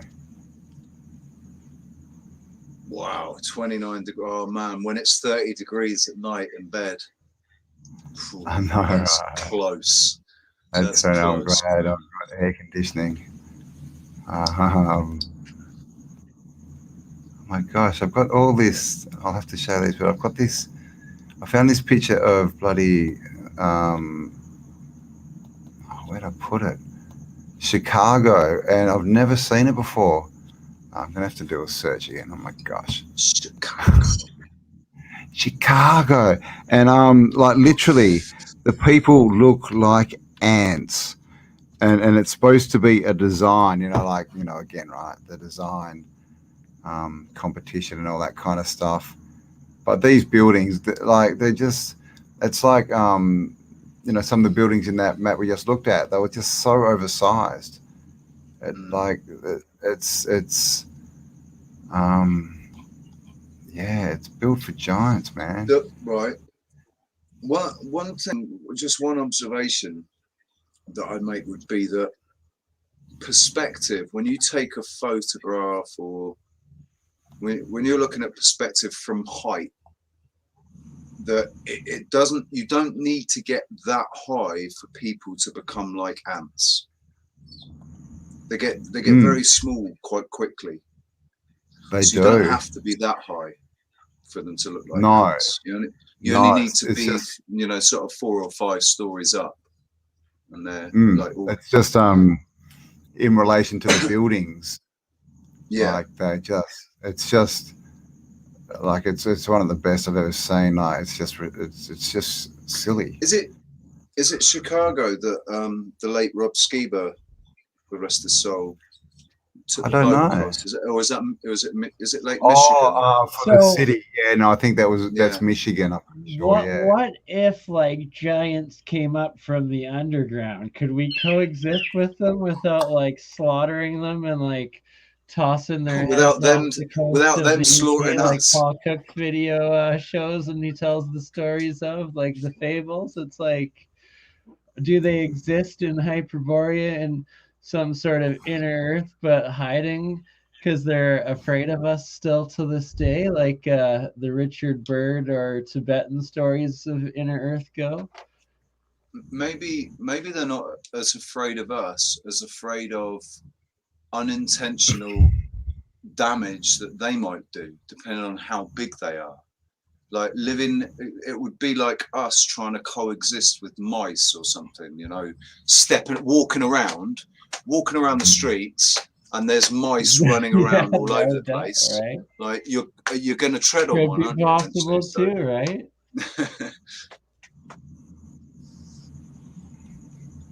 From the ants' perspective, we are one giants. perspective I've always wondered too is it's like, do other possible entities, creatures, whatever, not reveal themselves due to interfering with humanity's free will and that we're this third dimensional plane where you have the good, the bad, and then the conscious free will being the decider of the third realm, and that if we were exposed to these other dimensional life forms, beings, or civilizations before we were ready, does it break some sort of like universal code or conscious development or something like that? I think we have to get right? there ourselves, don't we? We have to get there ourselves. And I think the benevolent forces that are at play, they have a strict code of non-interference. They can guide through whispers, but they can't, you know, it's literally, they guide you through whispers, through the... That's such a good way of putting it, Richie. But you can have a good and a bad whisper. It's what you decide to listen to and act on, right? Yeah. That's the key to every individual's life choices. And that can be discerned by your heart, whether it's, you know, if it's a good or a bad thing, if it's for you or if it's for selfish reasons or for the good of all mankind, kind of thing. 1,000%, brother. I feel you. Definitely. Oh my God, I've got too many pictures, man. What was I going to just start sharing, because it is Karen on this holiday festive. Well, I'll tell you what I'm going to do, because I know where I've got some pictures and I don't know what they are, but I sort of collect them. So let's see what I've got in my bag of tricks.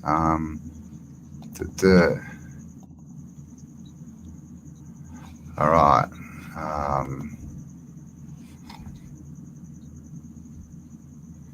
Where are we? Share screen. Okay.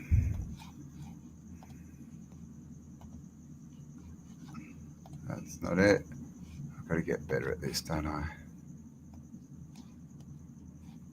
All right, can you see that? So not all men want sex. Some also want to walk and talk about rounding up the communists and dropping them from helicopters. Now no, this is sex. Someone breakfast. We're back in Asia still, I'm guessing. Yeah, I thought, is it a video? It's not letting me zoom in. Are you gonna play? You showed me this one. This is like a second one of one still working. Yeah. Over there. Exactly. Yeah, it's and maybe it's around the Myanmar area too, right? Like in like the North Korea that have like these like there's so much stuff over there that we're like they tried to bomb. There you go.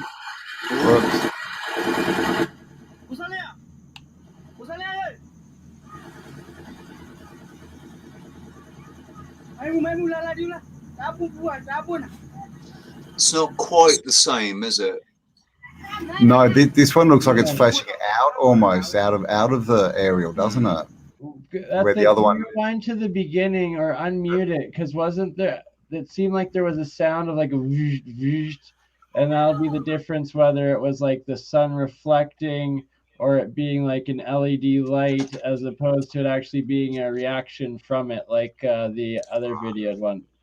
But I think it does have that sound. The way the guy's reacting to it, and like I wish we had a translator, because it sounds like it is an experience that they're like a unidentified plasma reaction as opposed to a UAP. look about a third of the way down as well. From the top, it looks like it's lighting up down there too. A little over the third of the way down.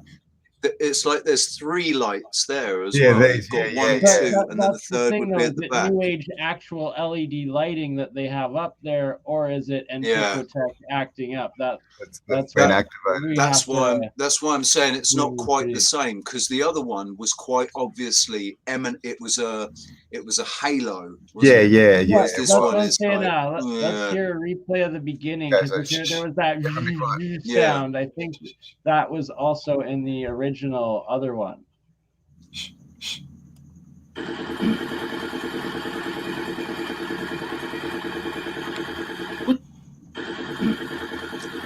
Is that? Do you mean that little boom?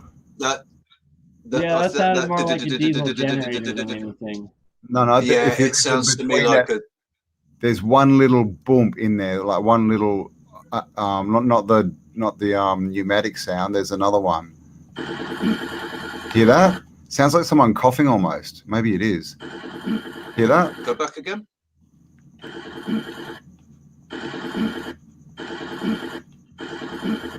you reckon it's someone coughing?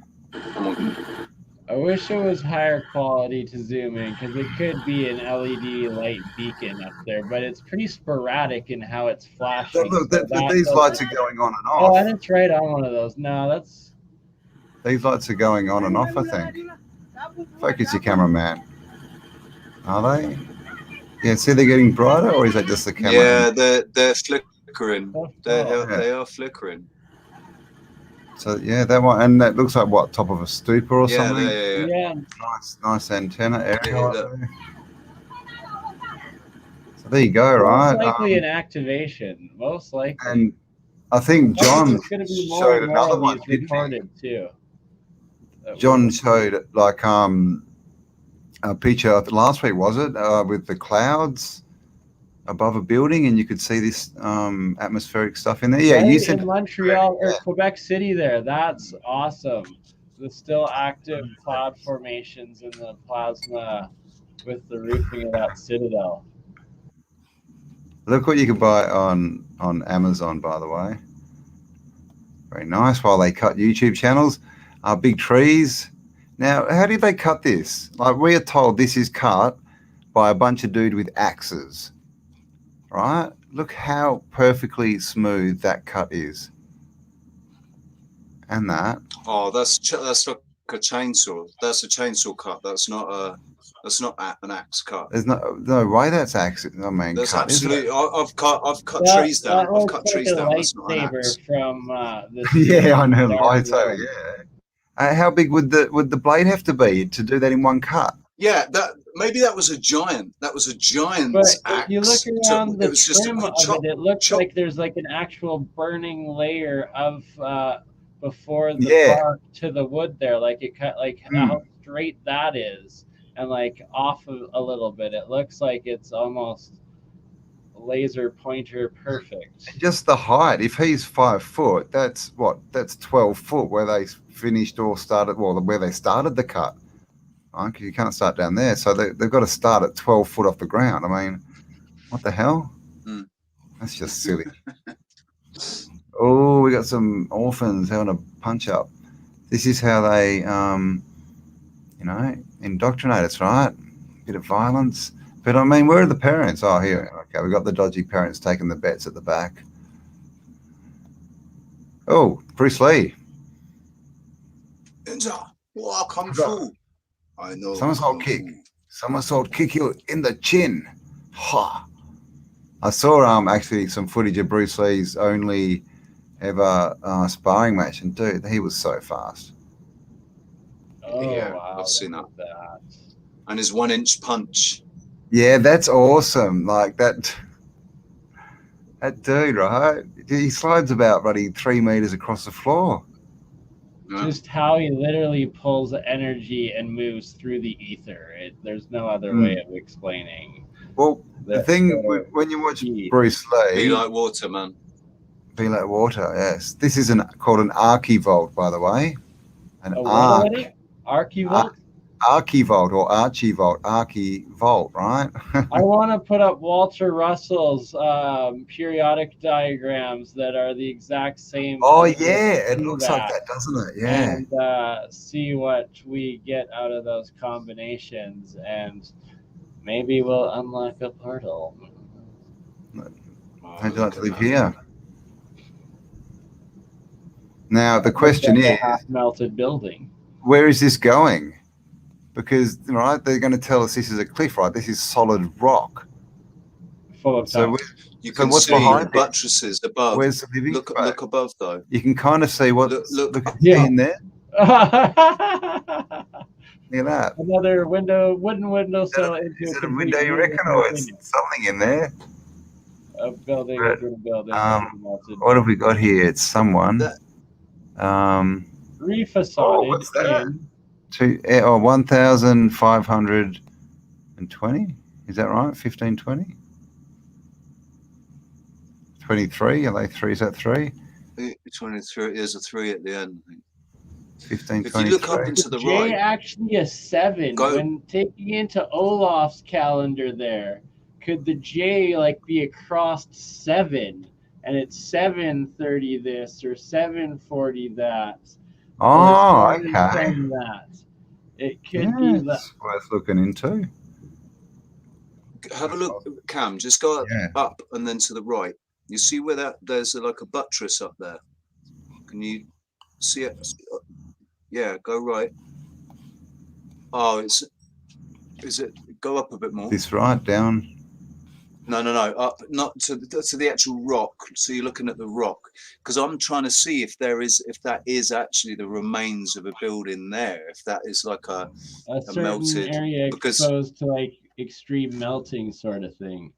Look at this bit here. Yeah. See how it's all sort of stacked like it's bricks. Right, like that would have been an extreme heat that crumbled, and then the inner part fused into one solid melted down mass. And yeah, it like might have been rebuilt later in an attempt to like reoccupy or refortify it in a post-reset world. And that whole section, that bit over to the right there, looks like rendering that's fallen off. This bit here, it looks like it's almost had, it looks like that's been like concrete has been slabbed on there, and it's just all broken off. It does, doesn't it? Right, or like bricks disintegrating into dust falling off, and then like the inner part that cooled into the one big part, right? Yeah, well, look how this isn't even connected to the rock below it, like it's some kind of flow. See how that? Yeah, it's not so it's a lava flow, isn't it? Yeah, it's like a lava flow. It's a lava flow of molten rock that's just gone over everything, just coated everything over everything. And then it flowed down and has eroded since. And then the inside probably still intact, encased, like even more solidified or crystallized. It's even that it looks like a rock wall, doesn't it? Yeah, and the outer parts remaining will be flaking from its extreme heat exposure until it got into like the big mass cooled igneous formation that would be the solid center, and then anything out would be like your sandstony, eroding, easily flaking, falling apart, or your scorched, crystallized, glass flowed, cooled area. Look at that. Pretty much like exactly what we're looking at. That would be like survival rehabilitation of like blast or plasma or nuclear or extreme cataclysm. I think plasma's plasma's got to be the most it's a highly likely reason for it, isn't it? With the sun and with absolutely, or some sort of like sonic high resonance energy weapon or technology or something too. Yeah, they can boil water with sound. Exactly, right? Play the sonic frequency, that resonant frequency of the granite buildings, and watch it melt in front of you or explode like the crystal glass full of water. You know, who knows? When they boil water with sound, do they actually raise the temperature of the water, or do they just stop 100 degrees Celsius, aggravate the air molecules? It boils. They actually raise it. They boil, it's a boiling point. Exponential energy production gains that cannot be explained when using that method. It's just frequency. It's got nothing to do with volume or anything. It's just frequency. So no amperage and very low voltage, just the resonant frequency of the water. And that's kind of like what Tesla's cold electricity is. You can kind of envision it like that. Because everything is energy. Do you know what that looked like just before on the Eiffel Tower? That looked like on the top they had a great big concave mirror, and they were directing that beam of light. It's coming down. few bits, yeah. That night though is the key part, and how did they Right, power it all night long with how many lumens would that be? That exactly. How flash? many lumens? How did they keep this electrical? How did they build the battery, the electrical powering, especially out on these islands, most of them man-made islands, and that they're hundreds, if not like multi-hundreds of years old. Lots of pictures, thousands of years old of these lighthouses in the middle of nowhere being powered by what technology, please? And like the mirror is like the what goes around for the light beacon that spins, but what is powering it for the other half of the day that is the night? And who are we getting our kids to worship, right? Oh, Some Looney Tunes, all right. And look at this right now. This don't think it's got a date on it. It probably does. Can't read it, but pretty old. Looney Tunes, Tunes. All right. Oh, you heard my theory about that. You heard my theory about that. So I remember. Okay, you go. Oh, sure. I was just going to say, I remember in the 1990s there was a television series that came out on kids' TV called Animaniacs. Yes. Right, and everything that was everything that was like Bugs Warner Bunny. Brothers. Yeah, it was Warner Brothers. Yeah, They're at the studios, I think. Yeah. Bugs Bunny, Daffy Duck, but it was Looney Tunes, Tunes.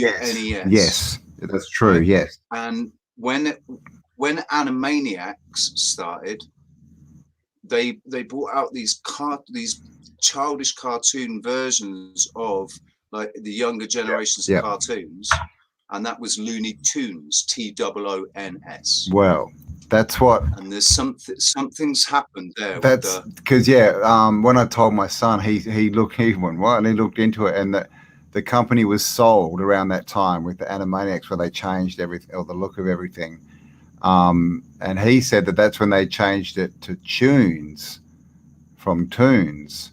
Oh no, they changed. Because I mean, this is back from the 50s, right? Because the thing is, tunes, right? How does that make any sense if we're talking about cartoons? They're not musicals. They're not about music, right? They're not about tunes. Because cartoons. Because a large part in of the cartoons and 60s they were about it was all those music. tunes in the musical feature, so that makes perfect sense. Well, exactly. They were largely it's musical. We start they had seeing some that are from the soundtracks 60s spelt with a double O, and some from the 80s and 90s spelt with a U. That you have the true. I have to have a look. Yeah, exactly. We'd have to have a look through all the pictures. Let us know, guys, in the comments. Is it Toons or Tunes? And why isn't Tunes spelled with a CH? That's what I want to know. A bit of oh, this is interesting. Look at this globe. That must be an original one, because look what is on this globe. Right? Dinosaurs. No, they're not dinosaurs. They're star signs. It's a zebra. They're star signs. Oh, it's the zodiac. Because Atlas, the dude who carries the world on his shoulders, and they try and tell us it's the globe, it's not. If you find the old statues and pictures, he's carrying a ball, and this ring around the middle is the zodiac. He's actually carrying the zodiac, and this shows it perfectly. This is and as you can see, right, month 1, month 12, right, 1, and so there you go. Zodiac, and look what it's sitting on, man. Can you see the people on the top? There's people on the top. I know. It's so crazy and epic. Like, why would you ever get rid of that? Oh, exactly. We have the Eiffel Tower attraction. Why do we just destroy all of these other attractions that are in the mega city? People don't need to see too many things in it. Epic. It was a World Fair type thing. And it was made out of paper mache. It was only, it was just a temporary thing that was made out of paper mache. Probably, only lasted until it rained. When it rained, it just melted. And how many people are standing on top of that paper mache right now? Yeah, exactly, right. And like little construction there. Look at this, right? My paper mache blows away in the wind. I don't know about your paper mache balls.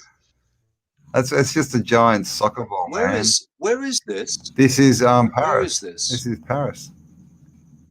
Well, go down to that gas station. And look at that arcing thing on top. Like, what is that? Yeah, I know, right? That thing. That's a major antiquity. Just go down to the building on the left. Yeah, it's like 4 stories down that one, into the with river, the and thing. then a couple more Zoom stories in. up. Zoom into it because it's written And in look at English. all that riverfront. Service. That's all It's written in riverfront English. The development. sign. Crazy castle. Oh, this one here. Yeah, this one. Yeah. All removed now. Oh no, it's not. No, it's not. Service des eaux. No, I thought it was written in. I thought it was written in English. It's not. I thought that was actually for a minute, but this. I mean, look at this. All on the water, a man-made, of course, man-made. This is not a river. This is a canal. Man-made edges, and buildings the whole way along, and it's all gone. There's that photo of is that the. Is Yeah, what this? Yes, it is. That's all terraformed buildings by the and boat. walls into each other. That is, yeah. And docks. It's and the everything. right. It's the wood. It's the Always. wood that looks like this. bricks. Wood dock. Yeah, you I can see thought- But canoes, this is- different boats in there and stuff. But that's that's a good point, Richie, right? Look at this, right? I mean, apart from the fact that it's paper mache, all this masonry's brick buildings, right? They've built all That would have this, and then had what to do they do survive for the floods, dock? seasonal floods, all sorts of stuff, right? The ice. But they in can the only winter. manage a wooden dock. They can't build. Yeah. They can make man-made, edges to the river, the canal, but they can't actually make a dock. Unless it's a temporary, like. Right. Unless it's Or I like a think that temporary there's thing. more like the worker, the peasants, like docking for their like. local That's just where they bring the like, slaves home sort of thing, like because it was every single block was a canal, so Yeah. So I mean, I forget who I was talking to about this the other day. because you wouldn't have that much stained glass windows with the windows like being fully on and everything like so well built. If size they of that were working window. with wood, but it does look like there's maybe a couple broke. No, because it was during the World's Fair or Up the top. everything. It's all the spires. Well, yeah, all the it looked like it spires on could have top of been, the right? cones.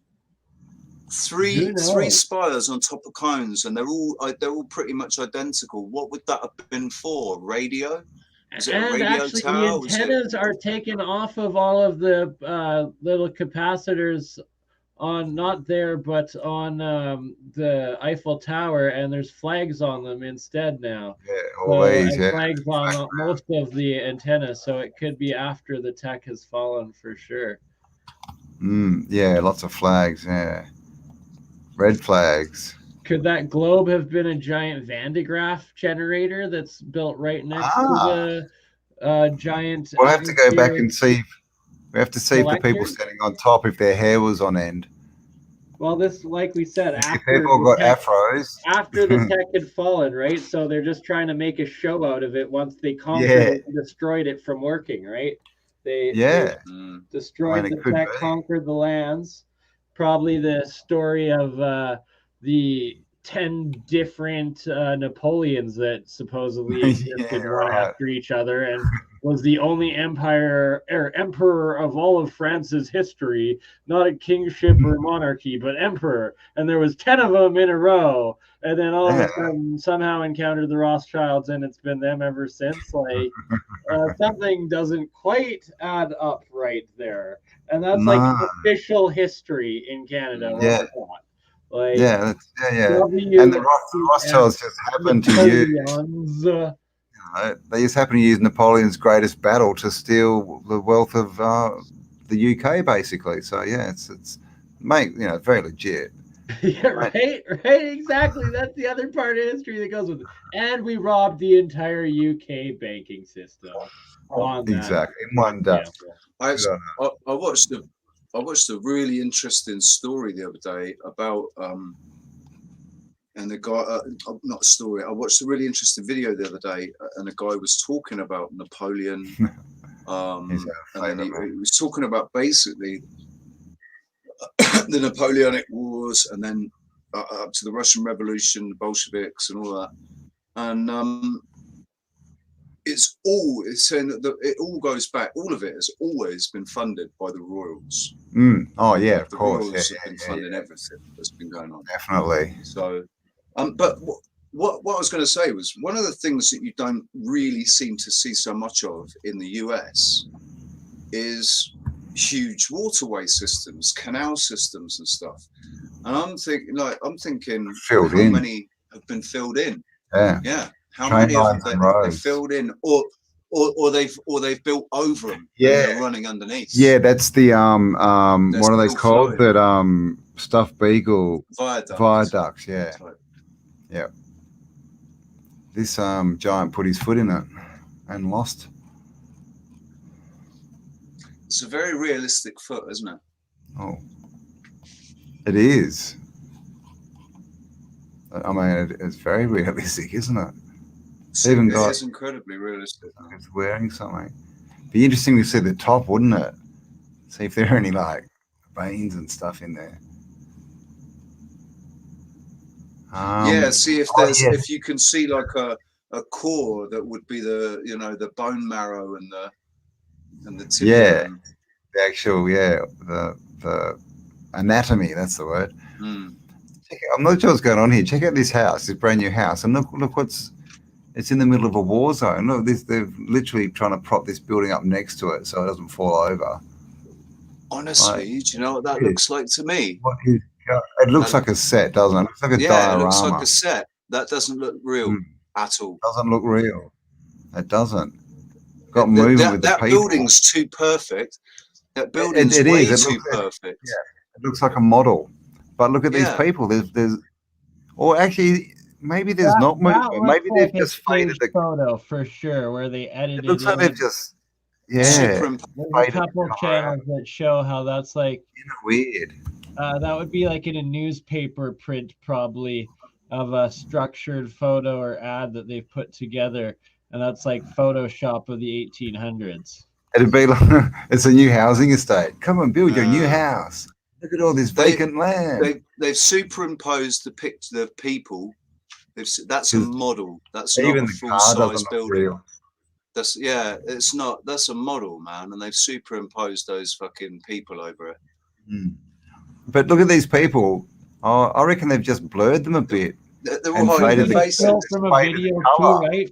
I don't think they're actually moving. Film that they took a still or a print of the people in that 8mm movie clip picture, and then imposed that over top of it as well. The negative. It. So that's so three photos at least. Oh yeah, they layered it like probably 10 different pictures deep sometimes.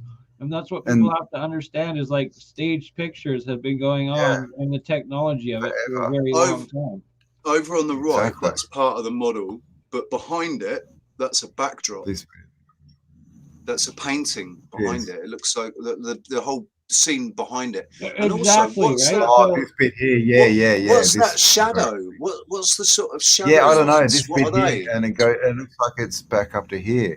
You've got this chimney thing. I mean, but it looks like that is the same as that, doesn't it? It looks like a new. I don't know. Is that either feeling creepiness or crazy Egyptian antiquity? There's another one here. What's this? Look at that sort of circle with the. What's going on there? And look, the line. Is this just where they stuffed up? Maybe. Look, the lines come straight through the house. I'll tell you what that looks like. Actually, do you know what that looks like? Fake 3D shadowing, painting. maybe? A 3D painting, and those are like that's water. That's the wall.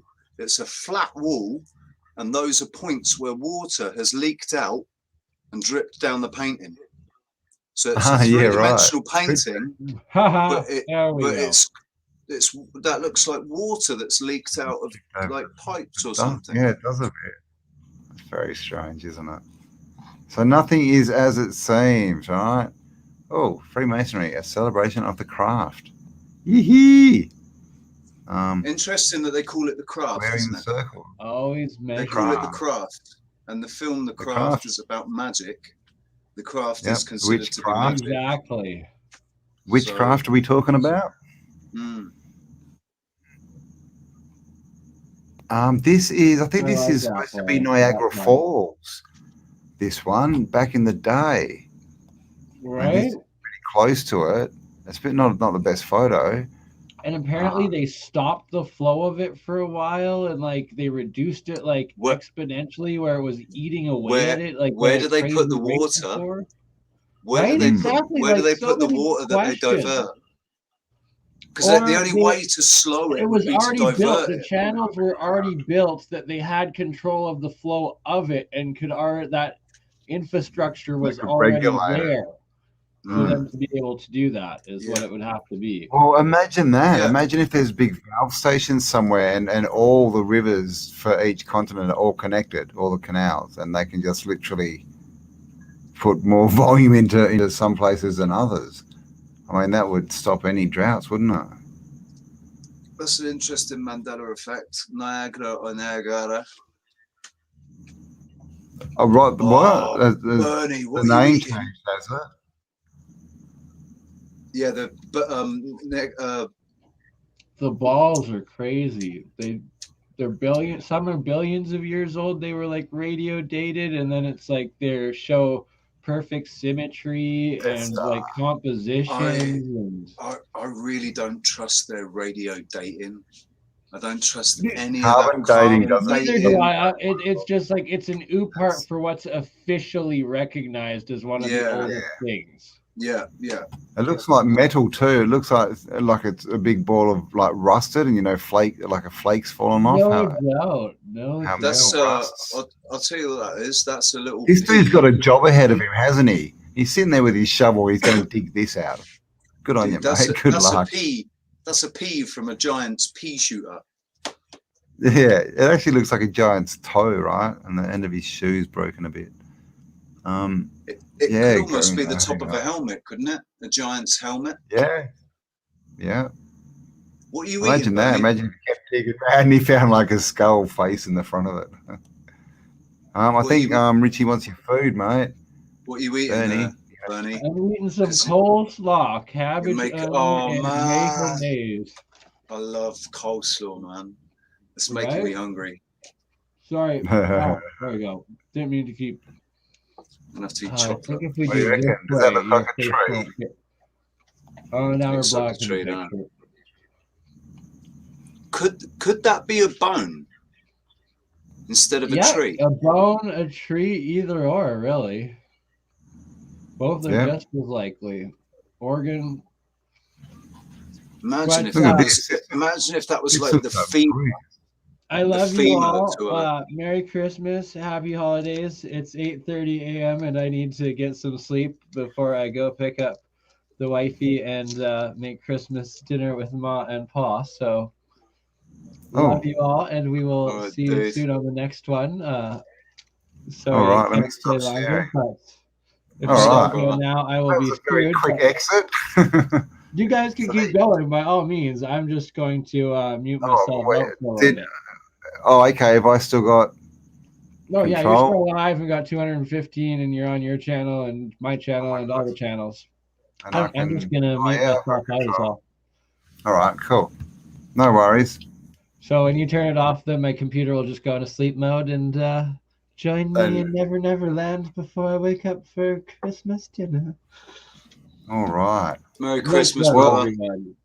Merry Christmas. All of you lovely souls. Merry Christmas to Amber. Have a great day. Even though you're going to go sleep it all away. Will do. No, it's a power nap time now. I'm screwed before this. Oh my God, the sun is rising. Love you all.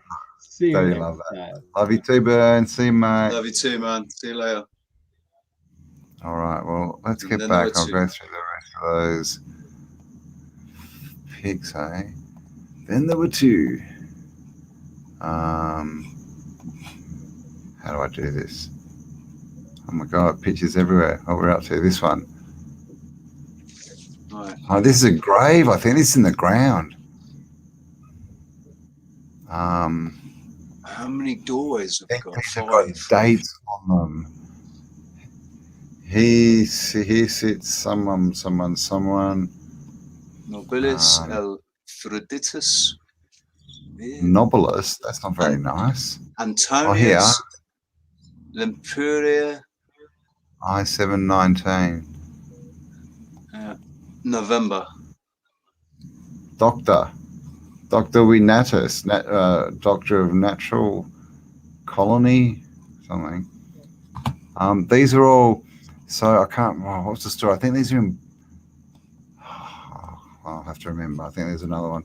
But they're all laid in the ground with all these weird symbols and dates, but I think that the language on them and predates that culture actually getting to the country, but I can't remember what the country is. I mean, Look at was this Latin, in the ground. wasn't Is that Latin?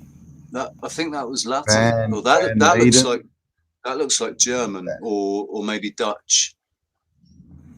There's that one, J767.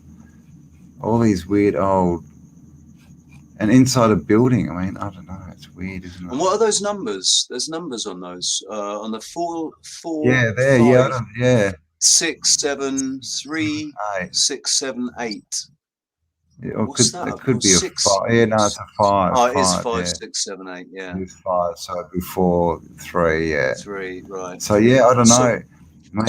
Maybe they couldn't afford to write the name, so they just got a number, and you go and look at it and it says, "Here lies someone." That wall that's been built there, that's a partition wall that's been built over it.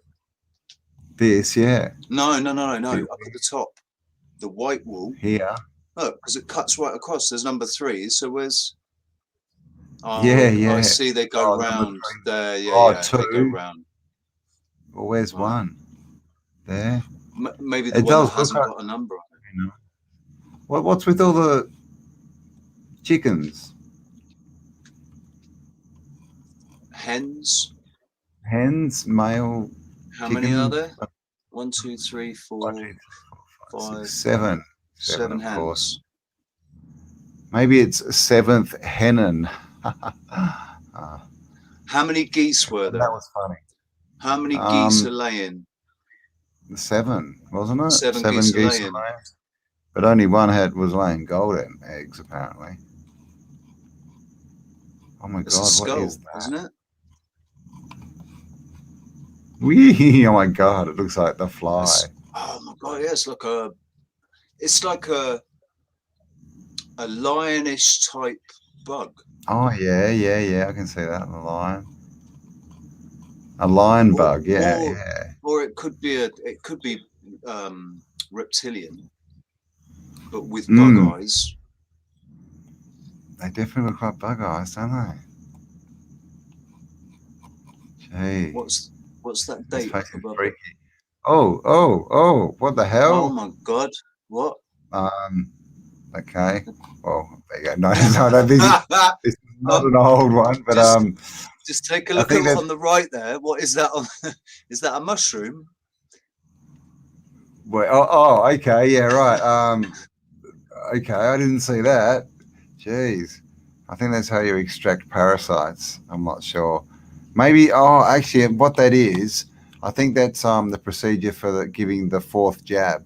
That's how it's going to be given. Oh, right. Yeah, that's what it is. Yeah, that makes sense. Well, it might be the test, actually. It might be the newest PCR test. Maybe it is. You know, if a boy comes out your butt, then, you know, you're positive. If it's a girl, you're negative. Who knows? We learn from history that we do not learn from history. Exactly. And those that forget history are doomed to repeat it. Exactly. They are. This is Hyde Park and City. This is Sydney. I'll just say as well, it's not that we haven't learned from history. It's that the history that we've been taught is false. Is wrong. Therefore, you know, if you're being taught bullshit, how can you learn from it? Exactly. We are trying. Jeez, look at that. That's very Moorish, isn't it? But I'm not sure what the date is here. No people in this city. There's no one there. There's no one there. That looks like a tram. So, I mean, you would have to think, okay, there's someone in the park. One person. So, like, it's got to be late 1800s time, maybe 19, you know. And look how built out it is. It's just completely built out. Sydney, Australia, right? Even you know. So Adrian Elise, who I listen to, dude. You what? Adrian Elise, Adrian Elise is like an astrologer, astronomer. I never know the difference. That she gives readings, the Gear Daily Reading, it's called. But one of the things she says that we are supernova souls. Those of us that are awake and we're consciously awake and we're aware and we're doing the work. We're consciously doing the work on ourselves to try, you know, to find out what we can fix in ourselves, to understanding that will then reflect out into our experience and everything. All of us, we're supernova souls because in every generation since they've been doing this, since they've been deceiving us, every time we've been reincarnated, this is what we've been doing. We've been fighting this fight. We've always been awake. Every time we've been incarnated, we've been awake, and we've been persecuted, and we've been, you know, we've gone through a lot of crap to get to now, where we are now, where we're awake once again. We're still the ones that are awake. We were awake last generation and the one before, you know, or maybe how many generations does it take before you're reborn, before your soul is reborn into the system, you know? So, but like I've got this theory that we're the originals, we're the original souls, that we're here at the start. That's why we all know that this is all crap going on. We can see through it. And Adrienne Elise says basically the same thing, that she says that we've been the ones fighting for the last 1,000 years or whatever, you know, in every. What does that make people that aren't awake? Like, who are they? Well, there's annoying. There's new souls, aren't there? There's new souls. Okay. There's souls that have never, souls that never experienced an incarnation on Earth before. So they came here to experience it and then got trapped. Into the reincarnation cycle. Yeah. Into the karma. It's into the karma loop that then reincarnates you. Yeah, and that, then we get into portals and the sun, right? Bernie have to interject that. Bernie, what are you doing? Bernie's back. Or like these, what's the other word? The indigo souls and stuff like that have been born in the last couple generations as we switch over to this new era, the new age of Aquarius. And that there's both a birth of more new human souls as well as a bunch of old incarnated souls from outside coming in simultaneously, sort of thing, to help these new ones transition up and over, or if we fail and back down into the 2D destruction all over again. Don't burn down your we know this time we know we don't fail. This time we don't. Thing. Know that. We don't. Like, we did it's almost like it's already been done. And our consciousness has been done. What she said for reference, by the way. What's that? You what? Can't stop the burn. Sorry. What did you say, Burn? We missed it. Capilicious. Can't stop the burn. Your wisdom. Hello, Burn. Burn. Okay. Sorry, that was a naughty inside joke. Okay. Maybe it was best. Where they go? Maybe that was the ether blocking you out, so we didn't. That's not what she said. Okay. Kappa heard it. What was it, Kappa? Tell us. Yeah, I know, right, Eliza? Burn goes to bed. That was quite a power nap, right? 2 minutes, and he's back and going. That was like my 90-hour thing. Amazing podcast on the couch next to it, and then you guys start talking deep shit. Like, and I have that's good. I might have to get back into it. So I'll put the camera at the dog, and we'll have a T2 cam, and you might hear me snoring from time to time if it unmutes somehow. The dog is bad. I like Bert and Ernie, man. I like Bert and Ernie. Yeah. What Till What do you Sesame get when you Street get said I had to BurnEye? do it myself. Like, come on, guys. Like, why did they have to make me gay with myself? Because, like, Yeah. Do you reckon Ernie's a cone head? He's got a very long, pointy head, hasn't he? It's accentuated by the tuft. Do you think the tuft tuft. is actually a? Do you think that's really a Mohican though? It could be a round Mohican, Mm. a circle Mohican. Is that what they're called? Yeah, yeah. Going back to what we were talking about with Was it? souls and Oh stuff. no, it was. Sorry, just on BurnEye. Do you remember when they cancelled Noddy and Big Ears because they slept in the same bed or they lived in the same house or something? Remember that? Like kids didn't know they were gay until you told them. People, come on, adults, get your mind out of the gutters. That's the funny thing, isn't it? It's like Rainbow, right? I used to love Rainbow. I used to be run down to watch Rainbow.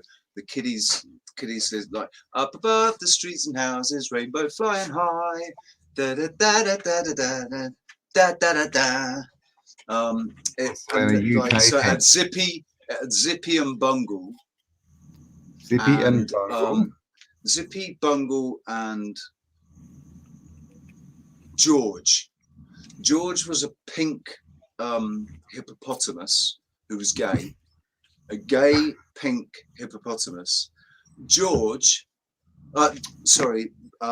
Zippy was this Rainbow. Had a zip head, had a zip mouth, like they could zip his mouth shut. So he was called Zippy, and he was just kind of loud and obnoxious. Bungle was a gay bear, a great big. Well, maybe he wasn't gay, but he was extremely camp. And then there was I can't remember. Freddie, was it Freddie or Freddie Mercury? Yeah, he was gay. No, sure. There was There was a human. Like there were some humans that were in it as well. And the old boy, he was a proper lovey. He was a real camp as you like lovey. But the thing is, that was all lost on me when I was 3 years old. Yeah.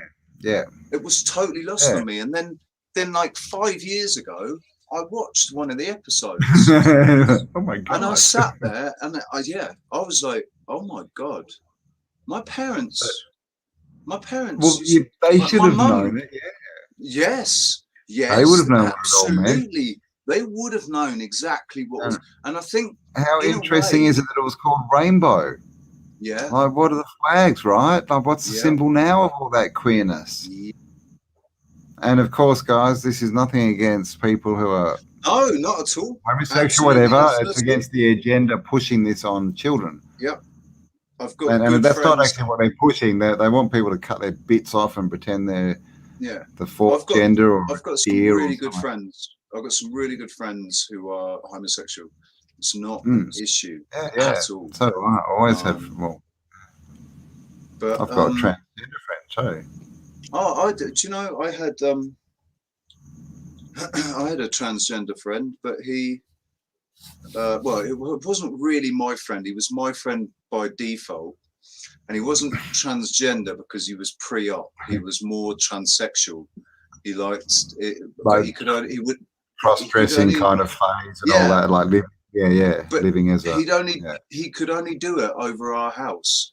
So we'd come over our house, go into the bathroom for an hour, and then come out as this diva. And, you know, as a man, he was a shadow. You wouldn't even know he was there. Really, like, such low self-esteem. He used to walk everywhere with his cap pulled down, like head down, just moving around everywhere really quickly so nobody saw him or spoke to him. And he was really, really shy. But as soon as he dressed up as a woman, this huge character came out. But the trouble was, he was a bitch. He was a complete bitch. All of his resentments towards, you know, his parents. Some similar stories. That's absolutely fabulous, and that you could provide that environment. Fabulous. Feel safe, Richie. That's amazing. That is a true heartwarming Xmas story. But it's kind of funny though. Like, yes, You finally I shouldn't tell I'm the end of the finally my story. true self. Yes, I'm out, and everyone turns around and goes, "Yeah, but you're a fucking bitch." Dude, I said it to him. I'm not joking. I said it to him. We were sat down. It was like Christmas, and I'm sat down talking to him. And I said, like, Martin, dude, I love the fact that you are so, you're like a whole person. And I think, you are much more, you're obviously much more comfortable, you're much better, but why do you have to be such a bitch, mate? Like, you're just being catty about people, and it's obviously, it's misplaced anger because of the situation. Yeah. But I mean, maybe is that also, maybe a way that he could express that? Because if you look at, how powerful women were portrayed in the 80s and even into the 90s, they were just all bitches, right? You had to be a bitch. Yeah. Joan Collins. Jump on everyone. Yeah, Joan Collins, whoa, and all that, yeah. Dynasty, and all the way through. Dallas, all of that. And then it's still going, really. I mean, now they have like the housewives shows, the housewives of here and there, and they just sit around and bitch about each other. So, I mean, mate, who knows? The all films, Mean Girls. Mean Girls, yeah. But the thing is, in my experience, that is my experience of women. They're much nastier to each other than men are.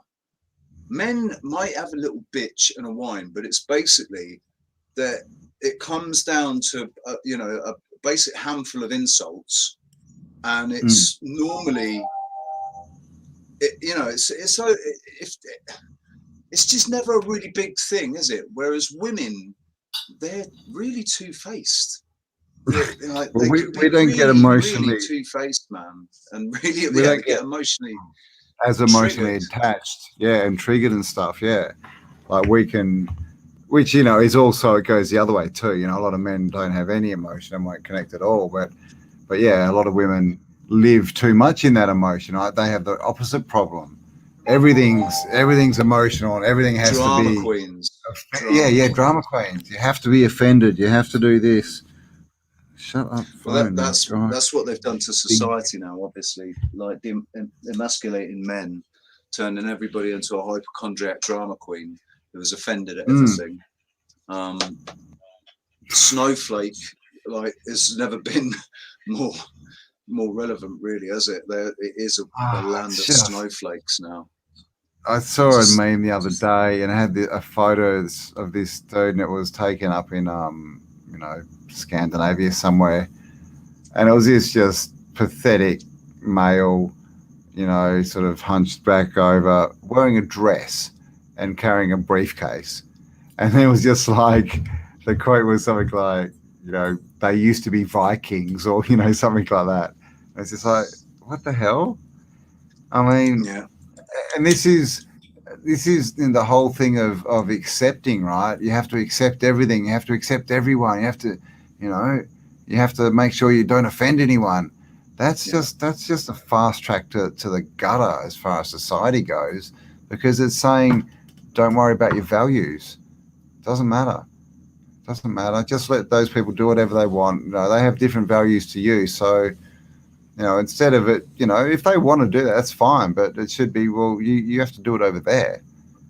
If you want to dress up in lingerie as a fat old man and dance down the street, you probably shouldn't be doing it where children are watching. You can do it wherever you want, but just go and do it where there's no kids. No one's interested. I mean, what would happen if we got a bunch of heteros together and we all got G-strings on and shit, and all the girls exactly, and started doing it heterosexually, and doing all the rubbing up and everything, we'd all be put in jail, right? So this is a problem. If it's unacceptable, it's unacceptable. This whole but they've got problems. Well, deal with it, right? Fucking deal with it. The thing is, it was obviously there's always going to be people that have got opinions about it, but it's been a largely widely acceptable thing since the 90s. I remember it, becoming acceptable because you had a lot of people walking around with the whole "I'm queer, get used to it," I'm here, I'm queer, get used to it, man. That was a big 80s, 90s thing. That was. So, you know, we've had it for such a long time, and it's maybe not everybody feels comfortable with it, but most people are polite about it in company. You know, they don't, the hatred that used to exist, the ridicule and condemnation that used to exist hasn't existed for a long time. Did it really though? Maybe with zealots. I think there was an undertone of that, but I don't think it was ever as bad as we were told. I think that whole story was to bring this in, right? To say, poor little them, they can now do whatever they want because all you nasty people, you've been running around calling them names. Yeah. But then, you know, when we get the stats and when you look at it, you find out, hang on, it's actually them that are calling us the names. Yeah. Because we're not complying enough with how they want to, you know, with everything. You know, But I mean, that's just the think same. about it. It's just insane. That's the same with CRT, you know, because Team basically racing? what they've done with that is they're saying critical that, racing. they're saying that white people are evil because we segregated coloured people, and therefore we should be segregated and hated for it. It's like two wrongs make a right, man. You did it first, so we're going to do it back to you. And it was like your grandparents, huge chip on the shoulder. I've got experience of racism in my family because my mum is very dark skinned, because my granddad was from North Africa with, you know, basically he was black. He had white afro hair and he was black.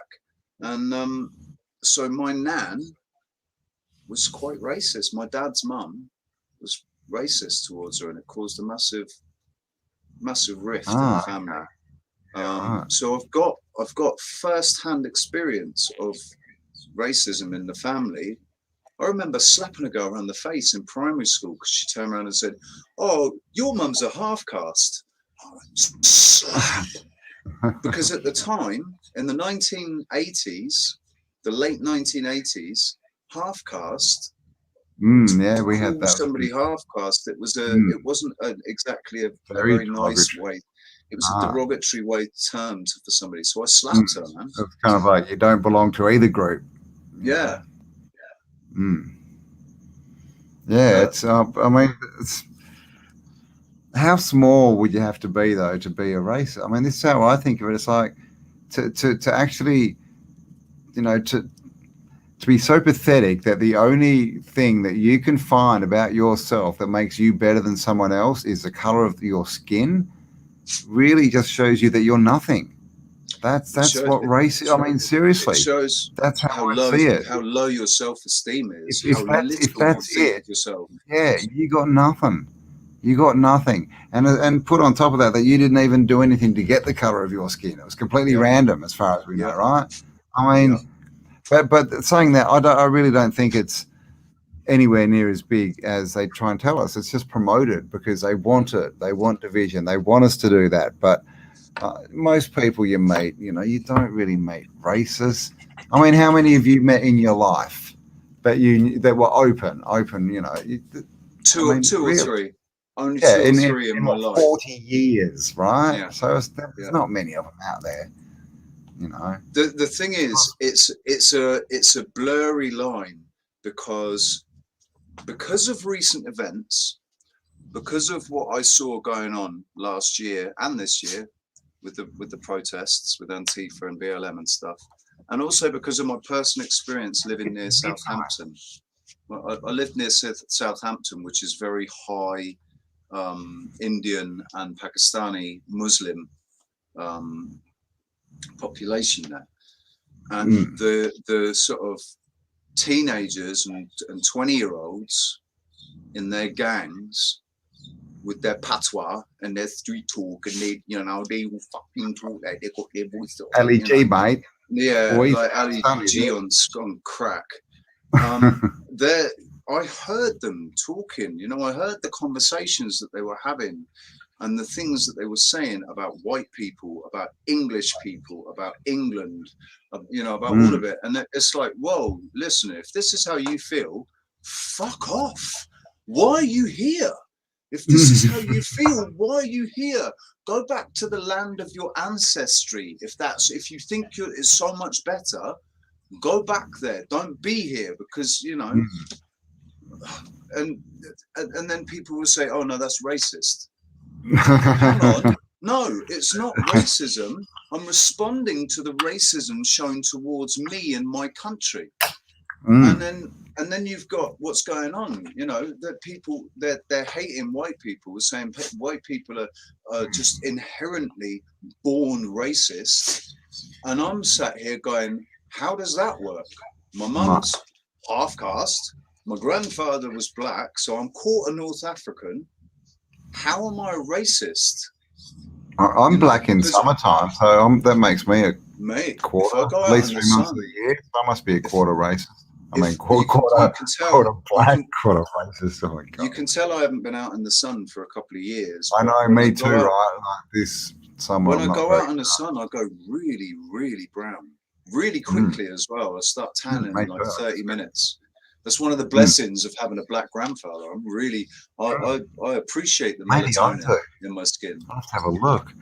But yeah, I don't even burn. Like I can go out because I don't ever wear sunscreen. No, and if I, you know, burn, you get like that dark red that's almost brown. Yeah. And then you wake up the next morning. No, it doesn't hurt really. And then you wake up the next morning and it's just brown. It's just black. And it's what it is. The worst is it gets a bit tight. It feels like it's a bit tight, and you think, and a bit dehydrated almost. Yeah. Bit tight. But the next day it's brown, or it's gone like my neck. Brown, and then you don't burn again. Then you're good. Yeah. You just don't burn again. It's awesome. I know something about the sun has changed. If I were to go out in the sun tomorrow and just sunbathe with no suntan, I think I might burn now because there's something about the heat from the sun that's different. It's more directed. I was watching. It's more radiated, you know. J Dreamers, I think. Yeah. He was talking about Blue Kachina and stuff, and how you know, if you get a torch and you shine it on a wall, you know, the light's more yellow, and the more you focus it, the more white it goes. Yeah. And then if you keep focusing, it actually starts to go blue. And of course, is the Blue Kachina the next, you know, the next stage in what's going open, right? Oh, is that going to be our next sun, a blue sun? Yeah. Maybe, yeah, exactly right. Maybe if there is some sort of plasma discharge, the sun might change color. Well, it's all to do with blue and red, the plasma, isn't it? Cold plasma and hot plasma. So you would expect one, you know, if the red sun, the hot orange sun went, then now we're getting the balance, which is the blue. And we're at the end of the cycle, right? So the cathode's like red and blue. Red and blue. Everything's red and blue. Everything. And then red and blue together is purple. Yeah, purple, exactly. Yeah. Red bloods, blue bloods, purple, queen. Yeah. You've got two different sets of primary colors as well. You've got red, blue, and green, and red, blue, and yellow. So one's artistic, red, blue, and yellow. That's the artistic primary colors. And then in physics, it's RBG, red, blue, green. RBG or RGB, sorry, red, green, blue. RGB TVs, RGB screens, all red, green, and blue, isn't it? All the pixels are red, green, and blue. Yeah.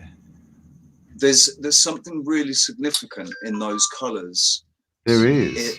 In those two sets of colors, because they represent it in a... Richie, you're bang on, and goddamn it, making me get up again. Go to sleep, Bernie. But it's Amber's waiting, man. I've pondered that so many times, and it's so red is your infrared spectrum, blue is your ultraviolet spectrum on the actual light energy wavelength, and then the green in the physics aspect of it, and then RGB, right? And that is the technology, that is the spectrum aspect, and then like in school, in art class, in mixing pigments, it's red, yellow, blue for your primaries, and it's completely different. It's the inverse. where because green comes green, and then green comes from yellow and blue, doesn't it? Green is it's a product of yellow and blue. So so you've still got yellow in there. The wavelength is the opposite. With red, green, and blue, you've neutral or life in the physics aspect of it. Yeah. And, but just listening to you guys, just listening, it's the perfect podcast. So for the 48-hour streams and when we schedule it in, we can also go on to the Spotify podcast and like simultaneously like go live for like your certain portion of yours just to your own accounts, as well as the overall stream to all of our accounts on it too, and hit that platform. And we are all going to have 1 million+ subs by the time I'm done with this. Oh, sweet. Yes, there is. The 48-hour stream is still going ahead, if you've been wondering. We're just getting through the details, but it's coming. And officially, more channels have signed on than ever, and it's somewhere between 500,000 to 1.5 million different subscribers worth of channels will be partaking in it on the launch in next month, including wonderful Richie and always being autodidactic. Oh yeah, baby! And now I shall go to sleep. All right, stream well. Good night. Good night, dude. Sweet dreams. Turn the volume down. Going back to the physics RGB, yellow still exists in red, green, and blue. If green is a product of blue and yellow, then if you separate green, if you were to split green, then there's blue and yellow and green. So there's red, blue, green, and so there are actually even the three. There's actually 4 colors in the physics primary color table.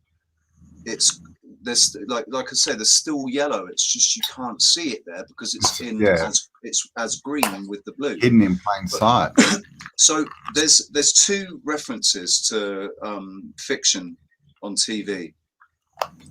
Avatar, The Legend of Aang, the cartoon, 3 books, 3 seasons, which are 3 books, and it's talking about Aang, who was the last Avatar, the last Airbender, and what he has to do to become the Avatar, to become the fully functioning Avatar, is he has to master the 4 elements. The 4 elements have 4 colors: red, blue, green, and yellow. There's a new series that's out now that Mish Awesome put me onto, called The Wheel of Time. Absolutely, yes. I'm loving it, man. I'm really loving it. Who do you know? Is that by Robert Jordan? I don't know. It was written 20 years ago. And the interesting it must thing be. is, I used to read them as books, and it's the biggest. It's like literally like 15 books, and they're all like 2,000 pages or something. Or some of them are like 900. It's like, oh, a small one, yay. It seems like the fundamental truth drops about the divine feminine, about the 4 elements, and how. So, right. My theory is that we talk about avatars. So we have the film Avatar, where they put the consciousness into an avatar, and that's we've got the Vedas, and that's what an avatar is, right? Yeah, we've got the metaverse that Zuckerberg's creating, which have avatars in there. I'm saying that we are an avatar, right? These are avatars, but we haven't realized our full potential. So our full potential is in the legend of the last Airbender. The whole point of the avatar is he provides balance between the spiritual and the physical, which means he's an interdimensional being, right? He's a spiritual. The story of it is that in order to beat the Dark Lord, the light spirit actually merged with this avatar, who had been granted the mastery of all 4 elements: earth, wind, fire, and water. And what I'm saying is, though earth, wind, fire, and water relate to different aspects of our existence that we have to master. So water would be emotion. Emotions. Right, we were saying water would be emotion, but the thing is, fire is undoubtedly passion. Fire is emotion. Yeah, passion. So fire is emotion. Yellow is air, which is spiritual. Green is earth, which is physical.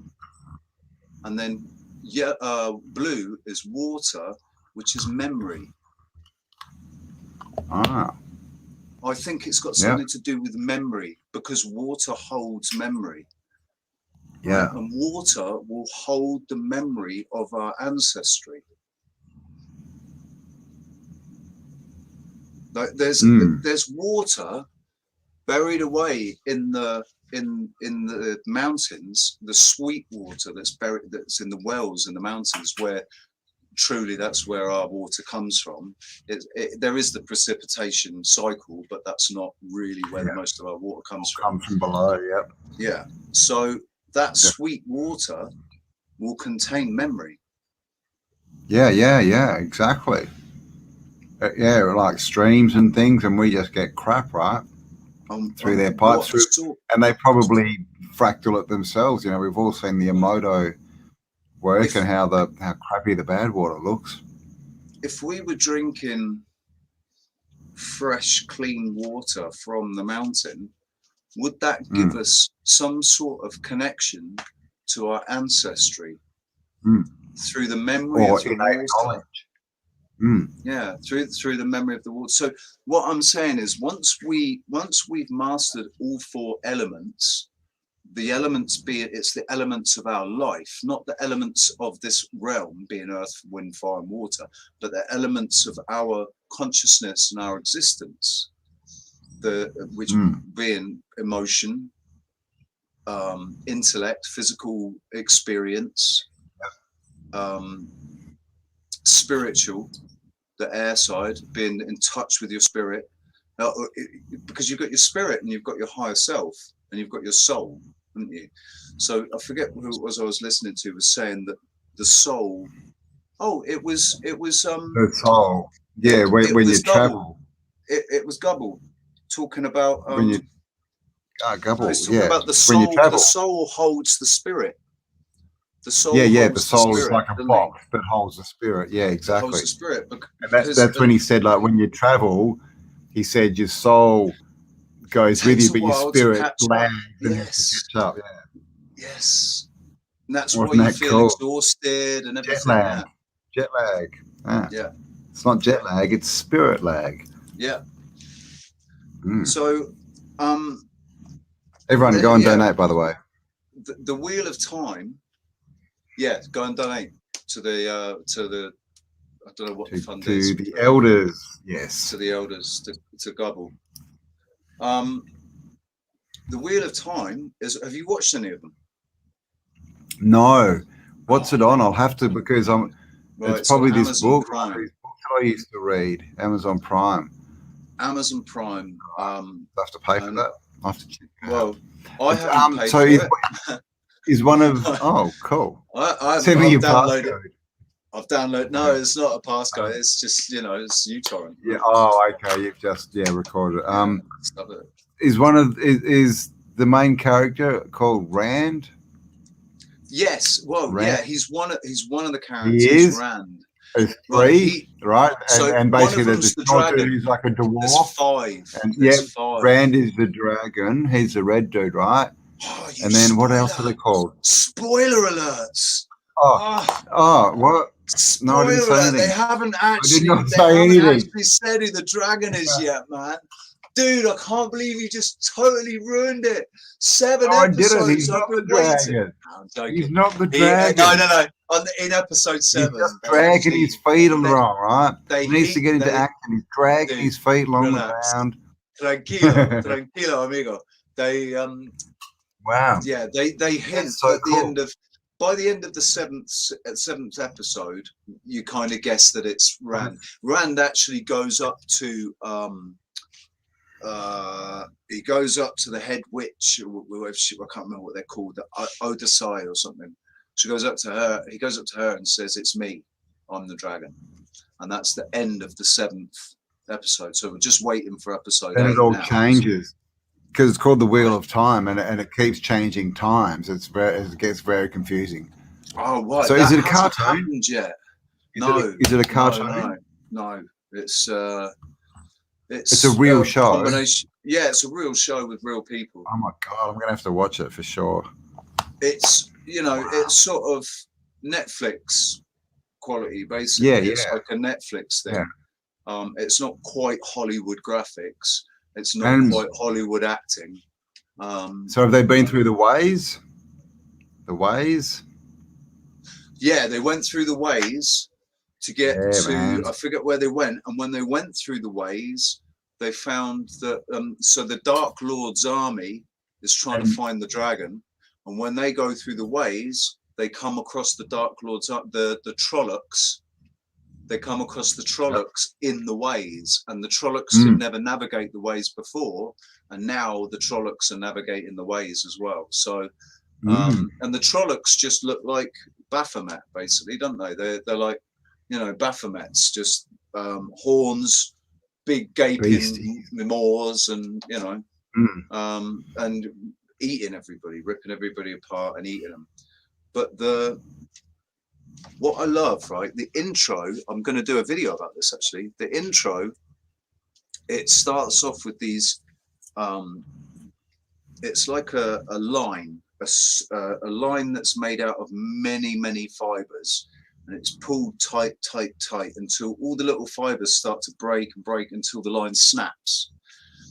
Then it goes into tendrils, like fibers, but they're digital fibers. And they start going around everywhere and weaving in and out of each other. And then it pans out and it shows you that it's weaving a tapestry. So these tendrils, these fibers are weaving a tapestry over the top. And then at the end, and the tapestry is, there are four women, or 4 or 5 women, I can't remember, around the outside that represent, no, it's 4 because it's red, blue, green, and then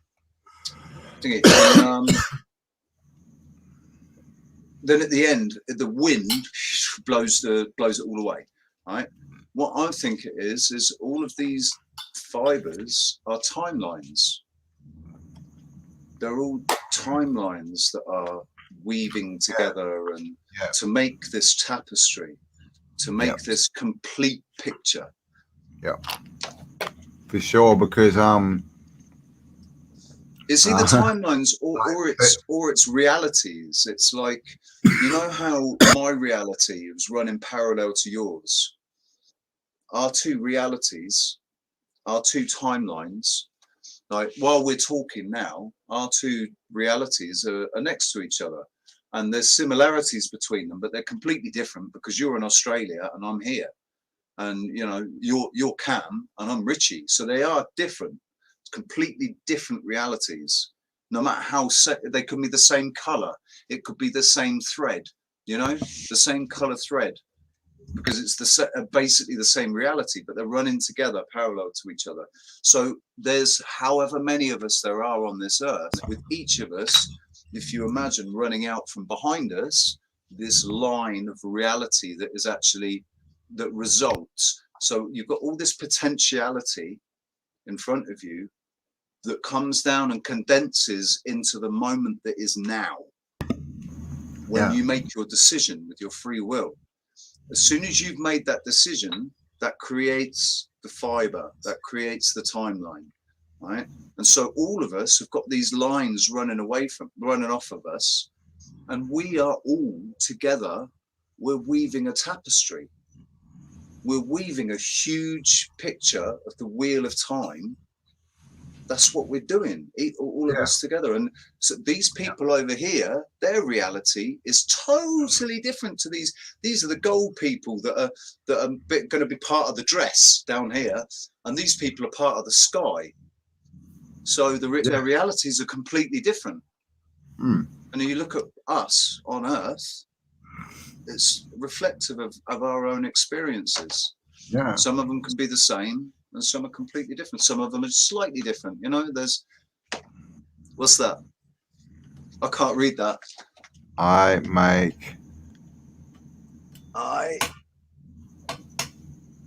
agree with Richie. I agree with Richie. Nice one, man. Yeah, it's just, I don't know, it just made sense. It made sense that that's why they were depicting this tapestry, and why they went into so much detail on the fibers, on each fiber of the tapestry, that, you know, they follow them, and then it pans out. It's like a microscopic out to the macro, and you see that it's a picture. It's this beautiful picture. But then you've got, so the women have all the power, and their power is a direct link to the source. Every 10,000 years, the dragon is born, and the dragon can either be good, he can either destroy the world, or he can make the world, like fix it. The last time it happened, the dragon destroyed the world, and he corrupted the source, so that if any man was to touch the source, he'd go mad. And only women had, and so you got this group of women who are like the custodians or whatever. There's the Emmy Singh or something. She's like the head woman, like she's like the queen bee. This one woman who's like the queen bee. And then you've got red, blue, green, and yellow. Yeah, that's right. They got their factions or whatever. Yeah, they're factions of women. So the blue women, that what they do is they work in secret, and they're like secret spies out. And what they're trying to do is find out where the dragon is, and if he's been born yet, and who he is. Yeah. And then you've got the red women, who, like the blue women, have warders. They're bonded to a male who is their protector. He's like a knight, in, you know, he's their protector. He's a warrior who protects them when they're doing their magic. He's there fighting off all the, you know, things because when they're doing their magic, they're really vulnerable, and it takes them a while to. They call it channeling. They channel the source, and the source comes in as fine tendrils. It comes in like the, you know, like the tapestry. It comes in like that, and they, you know, they can manipulate it into explosions, or you know, they use it as a kinetic energy against people that are fighting them, obviously, because it's still a dualistic reality that they're in, good against evil, isn't it? It's black against white, light against dark. They're always so that it's always like, yes, it's this side versus this side, and you have, you know, you're either good or you're bad. Polarity. There's never polarity, total duality. And so it just constantly reprogramming that into people without explaining that really you got to find that when the higher two ground above it. It's when two or more fields merge that they make something better, and you know, just like two parents, right? Make something that's part of both of them. All fields do it. That's what the Vesica Pisces is. The two fields merging, and you get the Vesica Pisces, and that's supposed to be the place where, you know, obviously it's the shape, right? That's where creation comes from. Right. So so every time we interact, we create the story. And they sort of depict it with the fact that the women have a warder. They say the bond between the male and the female is stronger than any other bond, stronger than mother and son, stronger than husband and wife, or father and daughter. It's the strongest bond, but it's like they've got their two roles. The woman is in charge of healing and protecting as well, she's a warrior, she can fight, but she needs the man to protect her as she fights, because she's using energy that we're not using. We're using our physical bodies, we're using brute strength and, you know, kinetic energy, whereas she's using the source, and in order to channel the source, she becomes vulnerable, so she needs to be protected. So that, and it shows the role. There is a masculine role and a feminine role, the divine feminine and the divine masculine working in unison, combination, in unison, in symbiosis, and they're, you know, they're extremely powerful. So then they create something bigger than both of them separately. Well, they can protect, you know, they can obviously because of the way that they like to portray it, it's all battles with, you know, so they're always getting in battles and protecting things and making things explode, and, you know, making the things drop dead and stuff, and turning the arrows around in the sky, making them go back and hit the enemy, and because it's Amazon Prime, man. They want to keep hammering people with this violence. You've got to, the only way out of a bad situation is to be violent. If somebody, you have to fight. You have to fight, and you have to fight to the death. Fight to the death, man. It's them or us. That's 3D. Exactly. You can just keep in 3D. That's like when the two fields combine, the Vesica Pisces and that's the fifth element, right? That's the ether. That's the creative force. That's when you get that extra bit, and you can So exactly right. I was watching. Do you know Jacob Israel? You heard of him? I don't know. I don't think so.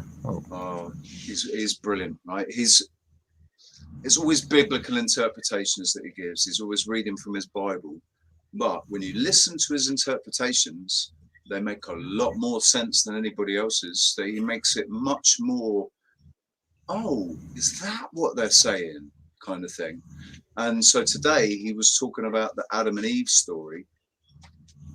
He felt compelled to do it because they've flipped the Adam and Eve story with recent advertising campaigns. There's a weed shop selling the Adam and Eve strain, or no, the Genesis 2 strain of weed that they've created. And then there's other places that are using Adam and Eve as a kind of they've twisted it a little bit, twisted the story, made it sexual, made it about weed and stuff. And he was saying that he sort of analyzed Genesis 2, and basically what it says in the scripture is, it basically says that Adam means mankind. Means everyone. A group of people. When they talk about them, Adam was male and female. Adam was androgynous. And then Eve was split. Then Eve was taken from the rib and taken out. Eve was taken out of man and made incarnate to be man's companion, right? Well, we interpret that as like chromosome, like taking out genetic material and creating a female. But I've heard this as well, that basically we were both sexes, and they split, and so now it's trying to find the twin flame, right? But I think that's just another Hollywood misdirection. Right? I think if you think about it, we are all androgynous because we've all got a male and female side of the brain. We've got the left and the right. I've just got to answer the door. Hang on a sec. Sorry, he's just knocked on my door.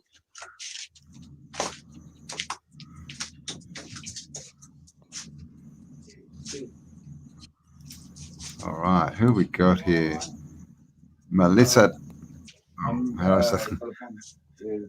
Melissa Kalek. Hello.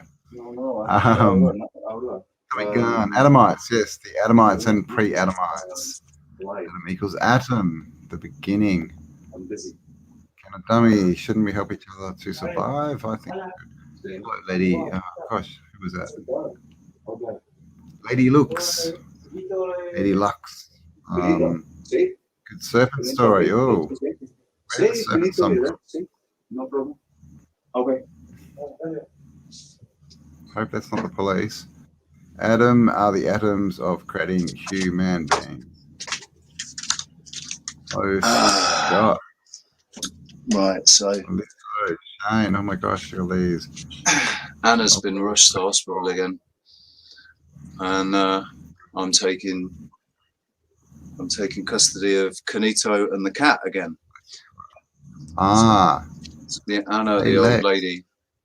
She's I've kind of been not looking after her, but helping her for the last couple of days. She's not been able to get out of bed. She's been in like enormous amount of pain in her stomach. So I've just been making sure she's got water and stuff, and she's been rushed to hospital today. So that's crap. So I've just got to grab the dog. I'm just going to be 1 second. Yep. Right. All right. I'm going to have to jump off soon. It's midnight here. I've been going 3 hours. Well, if you wanna wrap up, how the hell did it go for 3 hours? How did that happen? If you want seriously, how did that happen? Yeah, I think I might. I think I need to go and fall over somewhere. Yeah. I just saw Lex. Well, prayers be with an email. So family. yes. So what was that? Voice from all of notes. We Aren't you will asleep? pray for Richie and his family on this holiday, and that she makes a recovery.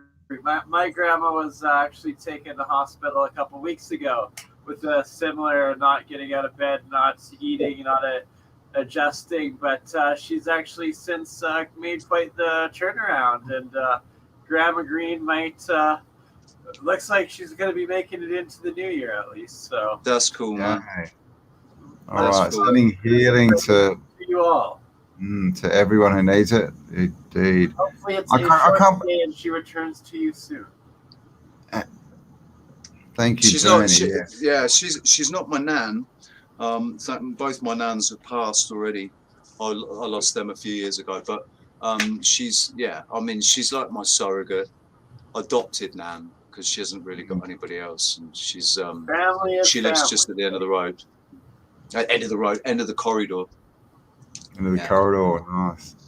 I was going to say something and I've forgotten completely what it was. So yeah, everyone have a great day. Oh yeah, it's 12:30. That's what I was going to say. I literally just looked at the time 2 minutes ago, and it was like 10 to 12, and 2 minutes later it's 12:30. All right, what do we got here? Stop Red Pill, the Great Awakening. Stop believing NASA. Stop believing NASA. All right. I agree with Richie fully. There you go. Richie, I love you, Bernie, man. Seriously, dude. Hopefully one day we'll be able to. Happy holidays. I'm signing off till the next one. Sounds like you are as well. Yep, so we are too. All right. Almost made it to 3 hours live. Yeah, we almost did. It's 2:57 and 51 seconds. So thanks everyone for joining us. Have a awesome Christmas day. Sleep wherever you are. Have spend it with your time. Merry Christmas. Give people your presents. Don't give them presents. The presents of your presents. Yes, the present of your presents. Yes.